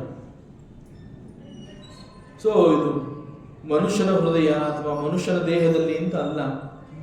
ಜಂತು ಅಂತ ಕರೆದಾಗ ಜನ್ಮ ಎಂಬ ಹೆಸರಿನಿಂದ ಯಾವೆಲ್ಲವೂ ಇಲ್ಲಿ ಬರುತ್ತೆ. ಬಂದ ನಂತರದಲ್ಲಿ ಓಡಾಡತ್ತೆ, ಹರಿದಾಡತ್ತೆ, ಮೂವ್ ಆಗತ್ತೆ, ಹಾರತ್ತೆ. ದಟ್ ಮೀನ್ಸ್ ಆ ಜಂತು ಅನ್ನುವಂತಹದ್ದು it is possible to move from one place to another place. ಹರಿದಾಡುವಂತಹದ್ದು. ಸೊ ಹರಿದಾಡುವಂತಹ ಎಲ್ಲ ಜಂತುಗಳಲ್ಲಿ ಅಂತಂದಾಗ including the man and animal, birds, ನಾವು ಏನ್ ಬೇಕಾದ್ರೂ ಹೇಳ್ಕೊತಾ ಹೋಗ್ಬೋದು.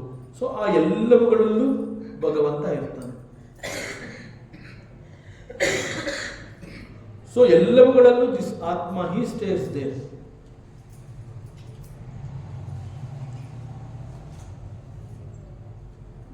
ಈ ತರ ಪ್ರಶ್ನೆ ಬಂದಾಗ ತರ್ಕ ಮಾಡೋರು ತುಂಬಾ ಜನ ಇರ್ತಾರೆ. ಜರಡಲ್ಲಿ ಇರ್ತಾನ, ಸೊಳ್ಳೆಯಲ್ಲಿ ಇರ್ತಾನ. ಯಾಕೆ ಸೊಳ್ಳೆನ ಸಾಯಿಸ್ತೀವಿ ನಾವು? ಏನ್ ಭಗವಂತನ ಕೊಲ್ತಾ ಇದೀವ ನಾವು? ಇಲ್ಲಿ ವೇದಾಂತ ಏನ್ ಹೇಳ್ತಾ ಇದೆ ಅಂತಂದ್ರೆ, ಆತ್ಮ ಅಂತ ಹೇಳಿದಾಗ ವೇದಾಂತ ಆತ್ಮನನ್ನ ಏಕಃ ಅಂತ ಕರೆದ್ರೂ ಕೂಡ it is possible for the atma to stay in all the impermanent bodies. ಅದನ್ನ ಇಲ್ಲಿ ಹೇಳ್ತಾ ಇರೋಂಥ ದಟ್ಸ್ ಆಲ್. ಸೊ ನಾವು ಬೇರೆ ಸಂದೇಹಗಳನ್ನು ಹುಟ್ಟಾಕೊಳ್ಳುವಂತಹ ಅವಶ್ಯಕತೆ ಇಲ್ಲ. It is very clear. Because ಆತ್ಮ ಅಂತ ಹೇಳಿದಾಗ ಅವನಿಗೆ ಎಲ್ಲ ಕಡೆ ಇರಬಲ್ಲ ಅನ್ನೋದನ್ನ ತೋರಿಸ್ಬೇಕು, ಅನ್ನೋದನ್ನ ಜಗತ್ತಿಗೆ ತಿಳಿಸ್ಕೊಡ್ಬೇಕು.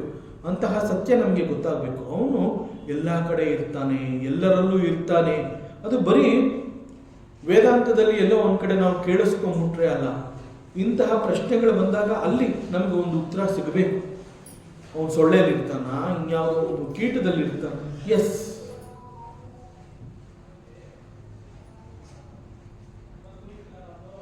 ಬಟ್ ಅಲ್ಲಿ ಯಾವುದೋ ಒಂದನ್ನ ನೋಡಿದಾಗ ನಾವು ಅದನ್ನ ಭಗವಂತ ಅಂತ ಕರೆಯೋದಿಲ್ಲ. ಅದನ್ನ ಆ ಶರೀರವನ್ನು ಗುರುತಿಸಿ ಅದೊಂದು ಪ್ರಾಣಿ, ಅದೊಂದು ಪಕ್ಷಿ, ಆ ರೀತಿ ಕರಿತೀವಿ ಅದನ್ನ. ಅಂದ್ರೆ ಭಗವಂತ ಅಂತ ಹೇಳಿದಾಗ ಶರೀರೇಶು, he stays in all types of ಶರೀರಗಳು. ಸೊ ಯಾವ ರೀತಿ ಇರ್ತಾನೆ ಎಲ್ಲ ಶರೀರಗಳಲ್ಲಿ? ಆಸ್ ಆತ್ಮ, ಆತ್ಮನಾಗಿ ಅವನು ನೆಲೆಸಿರ್ತಾನೆ. So this atma is avinashi, atma is permanent. ಅವಿನಾಶಿ ಅಂತಂದ್ರೆ ಆತ್ಮನಿಗೆ ನಾಶ ಅನ್ನುವಂತಹದ್ದಿಲ್ಲ. ಸೊ ಶರೀರವಿಲ್ಲದವನು, ಅವಿನಾಶಿ ಆದವನು, ಅಂತಹ ಆತ್ಮ ನಾಶ ಹೊಂದುವಂತಹ ಎಲ್ಲ ಶರೀರಗಳಲ್ಲಿಯೂ ಅವನಿರ್ತಾನೆ. This is his avasthitam, this is the condition.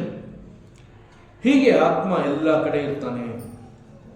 So ಆತ್ಮ ಅಂತ ಹೇಳಿದಾಗ he is bodiless, but he resides in the bodies. Though the Atma is permanent, he resides in the impermanent bodies. So ಒಂದಕ್ಕೊಂದು ವ್ಯತಿರಿಕ್ತ ಇದು. ಆತ್ಮನಿಗೆ ದೇಹ ಇಲ್ಲ. ಇಲ್ಲಿ ಜೀವ ಅಂತ ಹೇಳಿಕೊಂಡಾಗ ಆ ಜೀವ ಭಾವಕ್ಕೆ ದೇಹ ಇದೆ. ಆತ್ಮನಿಗೆ ನಾಶ ಇಲ್ಲ, ದೇಹಕ್ಕೆ ನಾಶ ಇದೆ. ಸೊ ಒಂದಕ್ಕೊಂದು ವ್ಯತಿರಿಕ್ತ. ಆತ್ಮನ ಸ್ವಭಾವ ಆದರೂ ಏನು? He is ಮಹಾಂತಂ.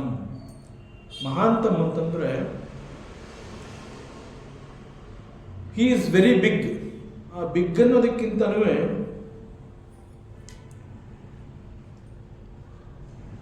ತುಂಬ ಸಾಧನೆ ಮಾಡಿ ಹೇಳಿರೋಂಥವ್ರನ್ನ ಕುರಿತು ನಾವು ಅವ್ರನ್ನ ಯಾವ ದೃಷ್ಟಿಯಲ್ಲಿ ನೋಡ್ತೀವಿ?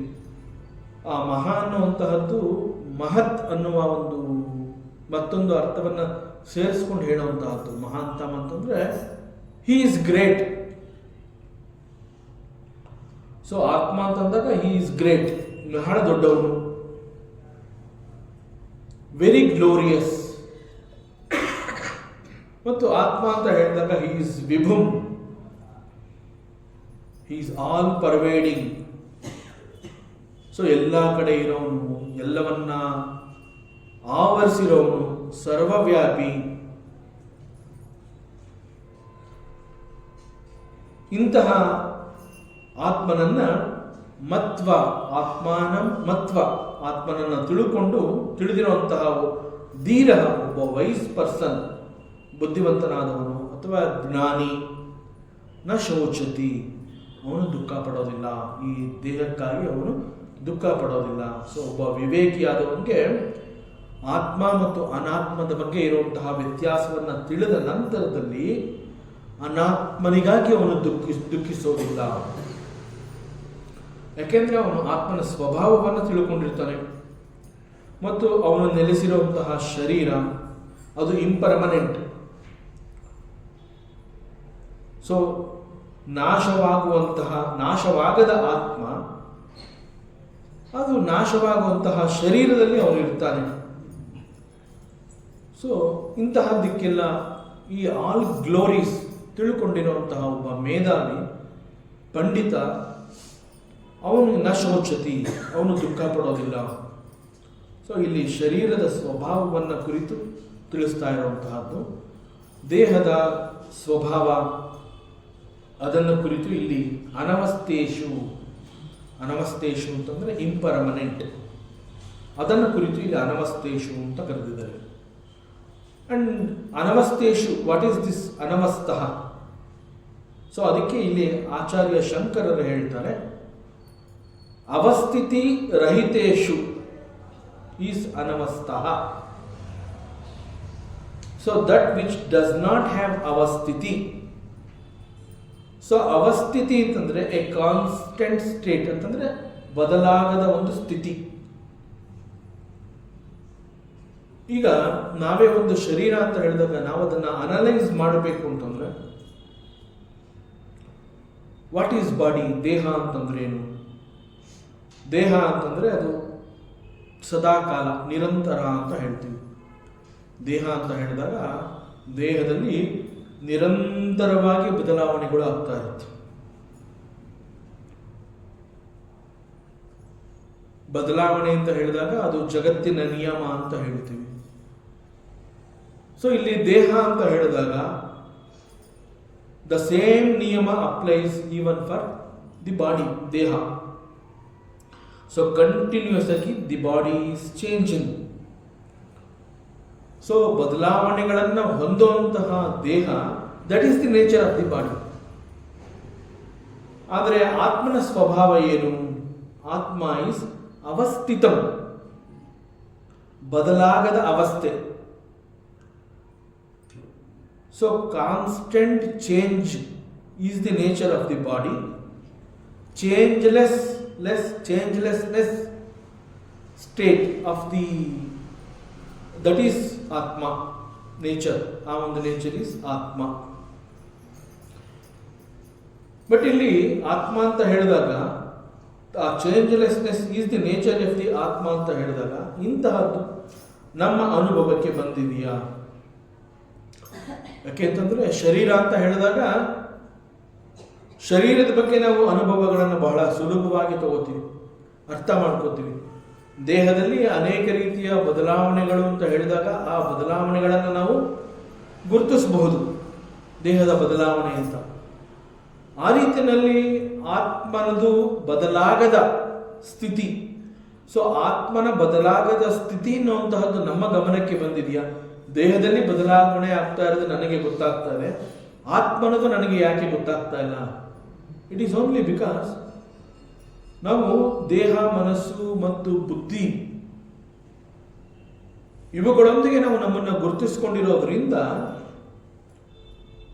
ಬದಲಾಗದ ಆ ಒಂದು ಆತ್ಮ ಅಂತ ಹೇಳಿದಾಗ ನಾವು ಆತ್ಮನನ್ನು ನಮ್ಮಿಂದ ದೂರ ಇಟ್ಬಿಟ್ಟಿರ್ತೀವಿ. ನಮಗೆ ಗೊತ್ತಿಲ್ಲ, ನಾವು ದೂರ ಇಡಬೇಕು ಅಂತ ಇಟ್ಟಿಲ್ಲ. ನಾವು ದೇಹ, ಮನಸ್ಸು, ಬುದ್ಧಿಯನ್ನು ಹತ್ತಿರದಲ್ಲಿ ಇಟ್ಕೊಂಡಿರೋದ್ರಿಂದ ಆತ್ಮನನ್ನು ದೂರ ಇಟ್ಟಿದ್ವಿ. That's all. It is not that ನನಗೆ ಭಗವಂತ ಬೇಡ ಅಂತ ಅಲ್ಲ. ನಾನು ದೇಹವನ್ನು ನಂಬಿರೋ ಅಷ್ಟು ಭಗವಂತ ನನ್ನನ್ನು ನಂಬಿದಿನ ನಾನೇ ಪ್ರಶ್ನೆ ಮಾಡ್ತೀನಿ. ನನಗೆ ದೇಹ ಪರ್ಮನೆಂಟ್ ಅಲ್ಲ ಅನ್ನೋದು ಗೊತ್ತಿದೆ. ನನ್ನ ಮನಸ್ಥಿತಿಗಳು, ಮನಸ್ಸು ಬದಲಾವಣೆ ಆಗ್ತಾ ಇದೆ, ಅದು ನನಗೆ ಗೊತ್ತು. ಬುದ್ಧಿ ಕೂಡ ಒಂದೇ ರೀತಿ ಇರೋದಿಲ್ಲ. ಕೆಲವು ಸಲ ಮೋಸ ಹೋಗ್ತೀನಿ, ಕೆಲವು ಸಲ ಮೋಸ ಮಾಡ್ತೀನಿ, ಕೆಲವು ಸಲ ನಾನು ತುಂಬ ಚಟುವಟಿಕೆಯಿಂದ ಇರ್ತೀನಿ. ನನ್ನ ಬುದ್ಧಿಗೆ ಸಂಬಂಧಪಟ್ಟಿರುವಂತಹದ್ದು. ಸೊ ದೇಹದಲ್ಲಿ ಬದಲಾವಣೆಗಳನ್ನು ಗುರುತಿಸ್ತಾ ಇದ್ದೀನಿ, ಮನಸ್ಸಿನಲ್ಲಿ ಬದಲಾವಣೆಗಳನ್ನು ಗುರುತಿಸ್ತಾ ಇದ್ದೀನಿ, ಬುದ್ಧಿಯಲ್ಲಿ ಬದಲಾವಣೆಗಳನ್ನು ಗುರುತಿಸ್ತಾ ಇದ್ದೀನಿ. ಇವೆಲ್ಲವನ್ನ ಹೊಂದಿರುವಂತಹ ನಾನು ಎಂದು ಬೇಕಾದರೂ ನನ್ನನ್ನು ಬಿಟ್ಟು ಹೋಗುವಂತಹ ಈ ದೇಹ ಅನ್ನುವಂತಹ ಸತ್ಯ ಗೊತ್ತಿದ್ರೂ ಕೂಡ ದೇಹವನ್ನ ನಂಬಿರೋಷ್ಟು ನಾನು ಭಗವಂತನನ್ನ ನಾನು ನಂಬಿದೀನ? So that is the question. We have to understand, we have to analyse this. ನಮ್ಮನ್ನು ನಾವೇ ಪ್ರಶ್ನೆ ಮಾಡ್ಕೋಬೇಕು. ಭಗವಂತನನ್ನ ವೇದಾಂತ ಹೇಳುತ್ತೆ, ಬದಲಾಗದವನು ಅವನು, ಎಂದಿಗೂ ಬದಲಾಗದವನು.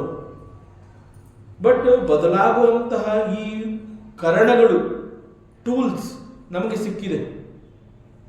These tools R not permanent. ನೀನು ಶಾಶ್ವತವಾಗಿ ಇಟ್ಕೊ ಅಂತ ಹೇಳಿ ಭಗವಂತ ನನಗೆ ದೇಹ, ಮನಸ್ಸು, ಬುದ್ಧಿ, ಇಂದ್ರಿಯಗಳನ್ನೆಲ್ಲವನ್ನ ಕೊಟ್ಟಿಲ್ಲ. Use it. ಯೂಸ್ ಆದ್ಮೇಲೆ ಅದು ಬಿಟ್ಬಿಡು, ನಿಂದಲ್ಲ. ಆದರೆ ನಾನು ಅದನ್ನೇ ಹಿಡ್ಕೊಳ್ಳೋದಕ್ಕೆ ಪ್ರಯತ್ನ ಮಾಡ್ತಾ ಇರೋದ್ರಿಂದ ಆ ಭಗವಂತನನ್ನು ನಾನು ಇನ್ನೂ ಹಿಡ್ಕೊಂಡಿಲ್ಲ. ಸೊ ಈ ರೀತಿ ದೇಹ ನಿರಂತರವಾಗಿ ಬದಲಾವಣೆಗಳು ಆಗ್ತಾ ಇದೆ, ಅದೆಲ್ಲ ನನಗೆ ಗೊತ್ತಾಗ್ತಾ ಇದೆ. ಈ ದೇಹ ಅನೇಕ ಬೇರೆ ಬೇರೆ ಹಂತಗಳನ್ನು ಮುಟ್ತಾ ಇದೆ, ಅದು ಕೂಡ ಗೊತ್ತಾಗ್ತಾ ಇದೆ.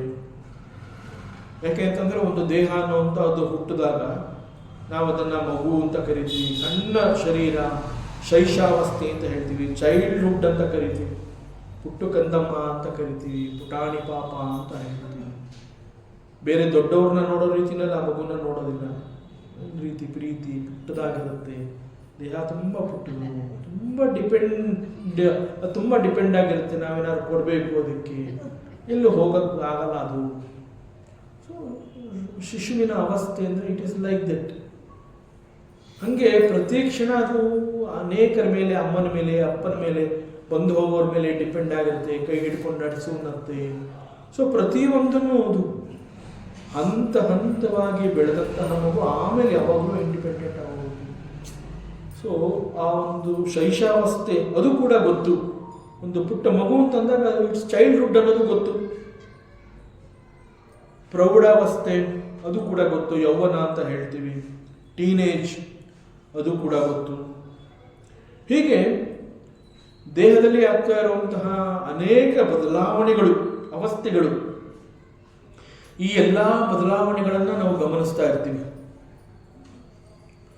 ಈ ಎಲ್ಲ ಬದಲಾವಣೆಗಳನ್ನ ಗಮನಿಸ್ತಾ ಇರುವಂತಹವನು ನಾನು ಅಂತಂದ್ರೆ, ನಾನು ನನ್ನ ದೇಹದಲ್ಲಿ ಆಗ್ತಾ ಇರುವಂತಹ ಬದಲಾವಣೆಗಳನ್ನ ಗಮನಿಸ್ತಾ ಇದ್ದೀನಿ ಅನ್ನೋದು ನನಗೆ ಗೊತ್ತಾದಾಗ ಅಲ್ಲಿ ಒಂದು ಪ್ಯೂರ್ ಮೈಂಡ್ ಇರುತ್ತೆ, ಪ್ರಿಪೇರ್ಡ್ ಮೈಂಡ್ ಇರುತ್ತೆ, ದಟ್ ಈಸ್ ಅಬ್ಸರ್ವಿಂಗ್.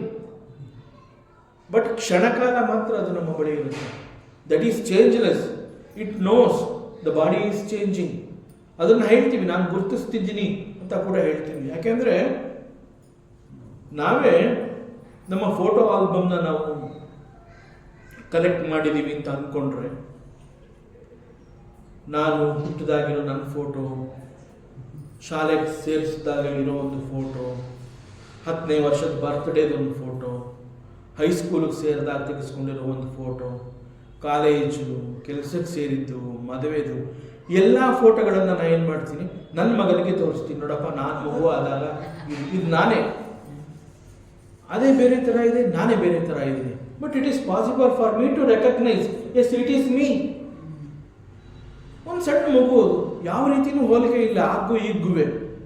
60-70 ವರ್ಷದ ನಾವು ಈಗ ನಮ್ಮ ಮಗನಿಗೋ ಮಗಳಿಗೋ ಆ ಫೋಟೋ ತೋರಿಸ್ಬಿಟ್ರು, ಅದು 3 ತಿಂಗಳಾದಾಗ ತೆಗೆಸಿದ್ದದು ಫೋಟೋ ಅಂತ ನಾವು ತೋರಿಸ್ಬಿಟ್ಟು ಗುರುತಿಸ್ತೀವಿ. ಆಮೇಲೆ ನನ್ನನ್ನು ಸ್ಕೂಲಿಗೆ ಸೇರಿಸಿದ್ದು, ಆಮೇಲೆ ನಾನು ಕಾಲೇಜ್ಗೆ ಹೋಗ್ತಾ ಇದ್ದಾಗ, ನಾನು ಕೆಲಸಕ್ಕೆ ಸೇರಿದ್ದು, ನಾನು ಮದುವೆ ಆಗಿದ್ದು, ನೀನು ಹುಟ್ಟಿದಾಗ, ಹೀಗೆ ಆ ಎಲ್ಲ ಹಂತದಲ್ಲಿ ಇರೋ ನಮ್ಮ ಫೋಟೋಗಳನ್ನು ತೋರಿಸಿ ನಾನು ಗುರುತಿಸ್ತೀನಿ. ಸೊ ನನ್ನ ಗಮನಕ್ಕೆ ಇದೆಲ್ಲ ಬಂದಿದೆ.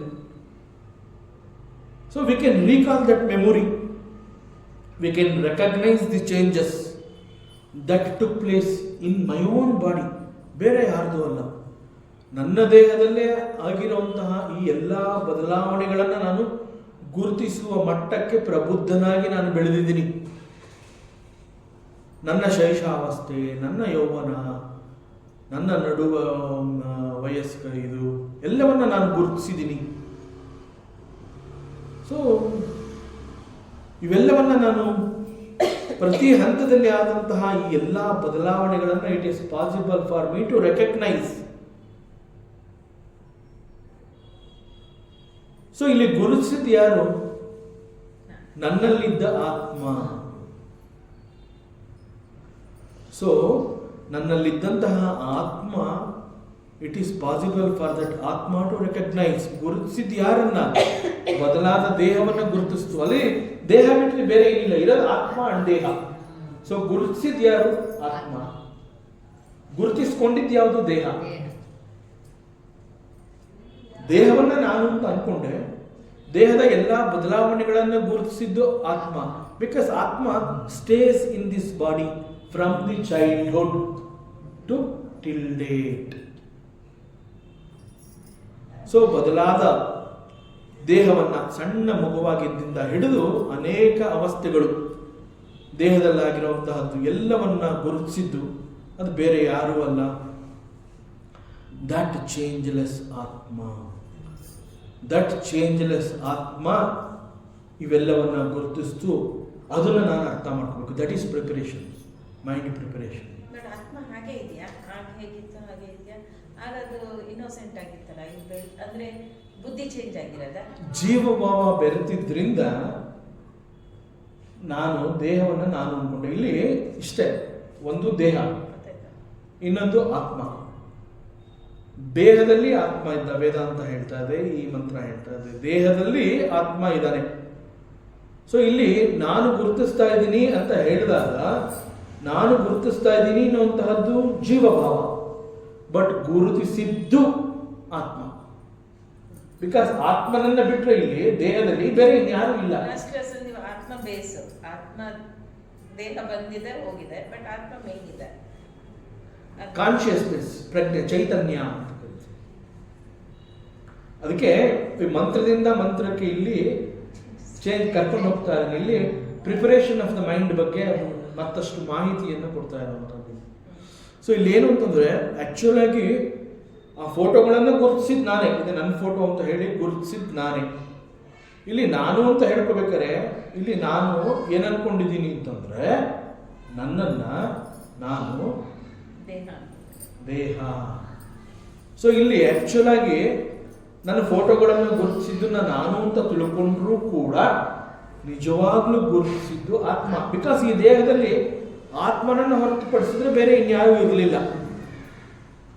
ನಾನು ಅಂತ ತಿಳ್ಕೊಂಡಿರೋದು ಈಸ್ ಅಜ್ಞಾನ, ಅಹಂ.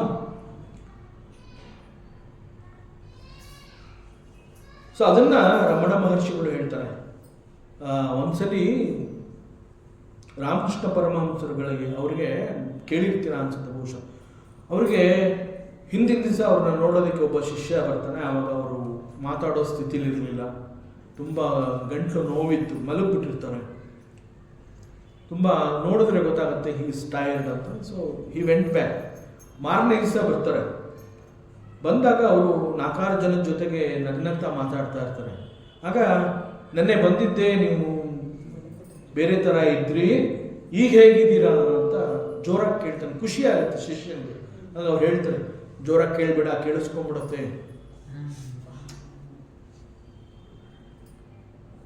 ಸೊ ಇಲ್ಲಿ ಅದೇ ಇದೇ ಮಂತ್ರದಲ್ಲಿ ಇವತ್ತು ಕೂಡ ಅದೇ ಡಿಸ್ಕಸ್ ಮಾಡಿದ್ವಿ. ನಾನು ಸಂತೋಷವಾಗಿದ್ದೆ, ನಾನು ದುಃಖವಾಗಿದ್ದೆ, ಇವೆರಡು ನನಗೆ ಗೊತ್ತಾಗ್ತಾ ಇದೆ. ಸೊ ಈ ಕನ್ಫ್ಯೂಷನ್ಸ್ಗಳು ಎಲ್ಲಿವರೆಗೆ ನಾವು ನಮ್ಮನ್ನು ದೇಹದೊಂದಿಗೆ ಗುರುತಿಸ್ಕೊಂಡಿರ್ತೀವಿ ಅಲ್ಲಿವರೆಗೆ ಈ ರೀತಿಯ ಕನ್ಫ್ಯೂಷನ್ಸ್ಗಳು ಸಹಜ. So we have to cross, ಅದನ್ನು ನಾವು ಮೀರಿ ಹೋಗಬೇಕು. ಸೊ ಅದನ್ನು ಮೀರಿ ಹೋಗಬೇಕು ಅಂತಂದಾಗ ವಿವೇಕ, ವೈರಾಗ್ಯ, ಶಮಾಧಮಾದಿ ಎಲ್ಲ ಬೇಕು ಅನ್ನುವಂಥದ್ದು. That is the preparation and the educating the mind. That mind will get you the heaven, the same mind will get you the hell also. So ಮನ ಏವ ಕಾರಣ, ಮನಸ್ಸು ಅಂತಂದ್ರೆ ಅಲ್ಲಿಯವರೆಗೆ ಅದು ಒಂದು ಉಪಕರಣವಾಗಿರುತ್ತೆ. The same tool releases me from all bondage. ಇದು ತುಂಬ ಚಿಂತನೆ ಮಾಡಿ ಮಾಡಿ ಮಾಡಿ ಮಾಡಿ ಅರ್ಥ ಮಾಡ್ಕೊಳ್ಳುವಂಥದ್ದು ಬಹಳ ಸೂಕ್ಷ್ಮ. ಯಾಕೆಂದರೆ ಅನೇಕ ಸಂದರ್ಭಗಳಲ್ಲಿ ನನಗೆ ಗೊತ್ತಾದರೂ ಕೂಡ ಅದನ್ನು ನಾನು ಅನೇಬಲ್ ಟು ಅಲ್ಲ ಹೇಳಕ್ಕೆ ನನಗೆ ಗೊತ್ತಾಗೋದಿಲ್ಲ. ಈಗ ನಿಮಗೆ ಎಷ್ಟೋ ವಿಚಾರಗಳು ಗೊತ್ತಿದೆ, ಹೇಳಕ್ಕಾಗೋದಿಲ್ಲ. ಸೊ ಅದಕ್ಕೆ ವೇದಾಂತದಲ್ಲಿ ರಿಯಲೈಸೇಷನ್ ಅಂತ ಹೇಳಿದಾಗ ಸೆಲ್ಫ್ ರಿಯಲೈಸೇಷನ್, ಇದನ್ನು ನೀನು ಅರ್ಥ ಮಾಡ್ಕೋ. ಗುರು ಕೂಡ ಹೇಳೋದಿಲ್ಲ I will show you the torch, I will show you the path, you walk. So he is a light. ಒಬ್ಬ ಗುರು ನನ್ನ ಜೀವನದಲ್ಲಿ, ನನ್ನ ವೇದಾಂತದ ಈ ಸಾಧನೆಯ ಯಾತ್ರೆಯಲ್ಲಿ he is a light, he is a torch. So it is we have to realise. So ಇಲ್ಲಿ ಮನಸ್ಸು, ಆತ್ಮ ಗುರುತಿಸಿದ್ಯಾರು, ನನ್ನಲ್ಲಿರೋದು ಯಾರು, ನಾನು ಯಾರು, ಪ್ರಶ್ನೆಗಳನ್ನು ಪದೇ ಪದೇ ಹಾಕೋಬೇಕು. ನಾನು ಯಾರು, ದ ಎಂಟೈರ್ ನಾನು ಯಾರು is the Bhagavad Gita in fact. Because Arjuna got confusion. ಭೀಷ್ಮರನ್ನ ನೋಡ್ತಾನೆ, ದ್ರೋಣರನ್ನ ನೋಡ್ತಾನೆ. ನನ್ನ ರಥವನ್ನ ಎರಡೂ ಸೇನೆಗಳ ಮಧ್ಯದಲ್ಲಿ ತಗೊಂಡೋಗು ಅಂತ ಹೇಳಿದಾಗ ಕೃಷ್ಣ ಬಹಳ ಟ್ಯಾಕ್ಟ್ಫುಲ್ ಆಗಿ ಎಲ್ಲಿ ಬೇಕಾದ್ರೂ ನಿಲ್ಲಿಸ್ಬೋದಾಗಿತ್ತು ರಥವನ್ನ, ಇವರಿಬ್ಬರು ಮುಂದೆ ಮಾತ್ರ ನಿಲ್ಲಿಸ್ತಾನೆ. So there Arjuna got confused. According to Arjuna, Bhishmacharya is my pitamaha, Drona is my favourite teacher. ಇವ್ರುಗಳ ಜೊತೆ ನಾನು ಯುದ್ಧ ಮಾಡಬೇಕಾ? But the same Bhishmacharya, the same Dronacharya, ಅವರಿಗೆ ಕನ್ಫ್ಯೂಷನ್ಸ್ ಇಲ್ಲ. ಪಾಂಡವರ ವಿರುದ್ಧವಾಗಿ ಯುದ್ಧಕ್ಕೆ ಬಂದಿದ್ದೀವಿ ಅಂತ ಶಂಕ ಹೋಗ್ತಾರವರು, ಅವರಿಗೆ ಕನ್ಫ್ಯೂಷನ್ಸ್ ಇಲ್ಲ. ಕನ್ಫ್ಯೂಷನ್ಸ್ ಇದ್ದಿದ್ದು ಅರ್ಜುನಕ್ಕೆ. ಯಾಕೆ ಕನ್ಫ್ಯೂಷನ್ ಆಯಿತು? ಅರ್ಜುನನಿಗೆ ನಾನು ಯಾರು ಗೊತ್ತಿಲ್ಲ. ಸೊ ನಾವು ಭಗವದ್ಗೀತೆಯನ್ನ ಈ ದೃಷ್ಟಿಯಿಂದ ನೋಡಿದ್ರೆ ಆ ನಾನು ಯಾರು ಅನ್ನುವ ದ ಎಂಟೈರ್ 18 ಚಾಪ್ಟರ್ಸ್. ಮತ್ತಷ್ಟು ವಿಚಾರ ಇದೆ, ಮುಂದಿನ ಅವಕಾಶದಲ್ಲಿ ಮತ್ತೆ ಮುಂದುವರಿಸೋಣ. ಓಂ ಪೂರ್ಣಮದ ಪೂರ್ಣಮಿದಂ ಪೂರ್ಣಾತ್ ಪೂರ್ಣಮುದಚ್ಯತೆ ಪೂರ್ಣಸ್ಯ ಪೂರ್ಣಮಾದಾಯ ಪೂರ್ಣಮೇವಾವಶಿಷ್ಯತೆ. ಓಂ ಶಾಂತಿ ಶಾಂತಿ ಶಾಂತಿ. ಹರಿ ಓಂ. ಶ್ರೀ ಗುರುಭ್ಯೋ ನಮಃ. ಹರಿ ಓಂ. ಈ ದಿನದ ಪ್ರವಚನ ಸೇವೆಯನ್ನು ಸದ್ಗುರು ಶ್ರೀ ಚಿಕ್ಕಲಿಂಗಣ್ಣರವರ ಪಾದಚರಣಗಳಿಗೆ ಅತ್ಯಂತ ಭಕ್ತಿಯಿಂದ ಶ್ರದ್ಧೆಯಿಂದ ಅರ್ಪಿಸೋಣ. ಶ್ರೀ ಕೃಷ್ಣಾರ್ಪಣಮಸ್ತು.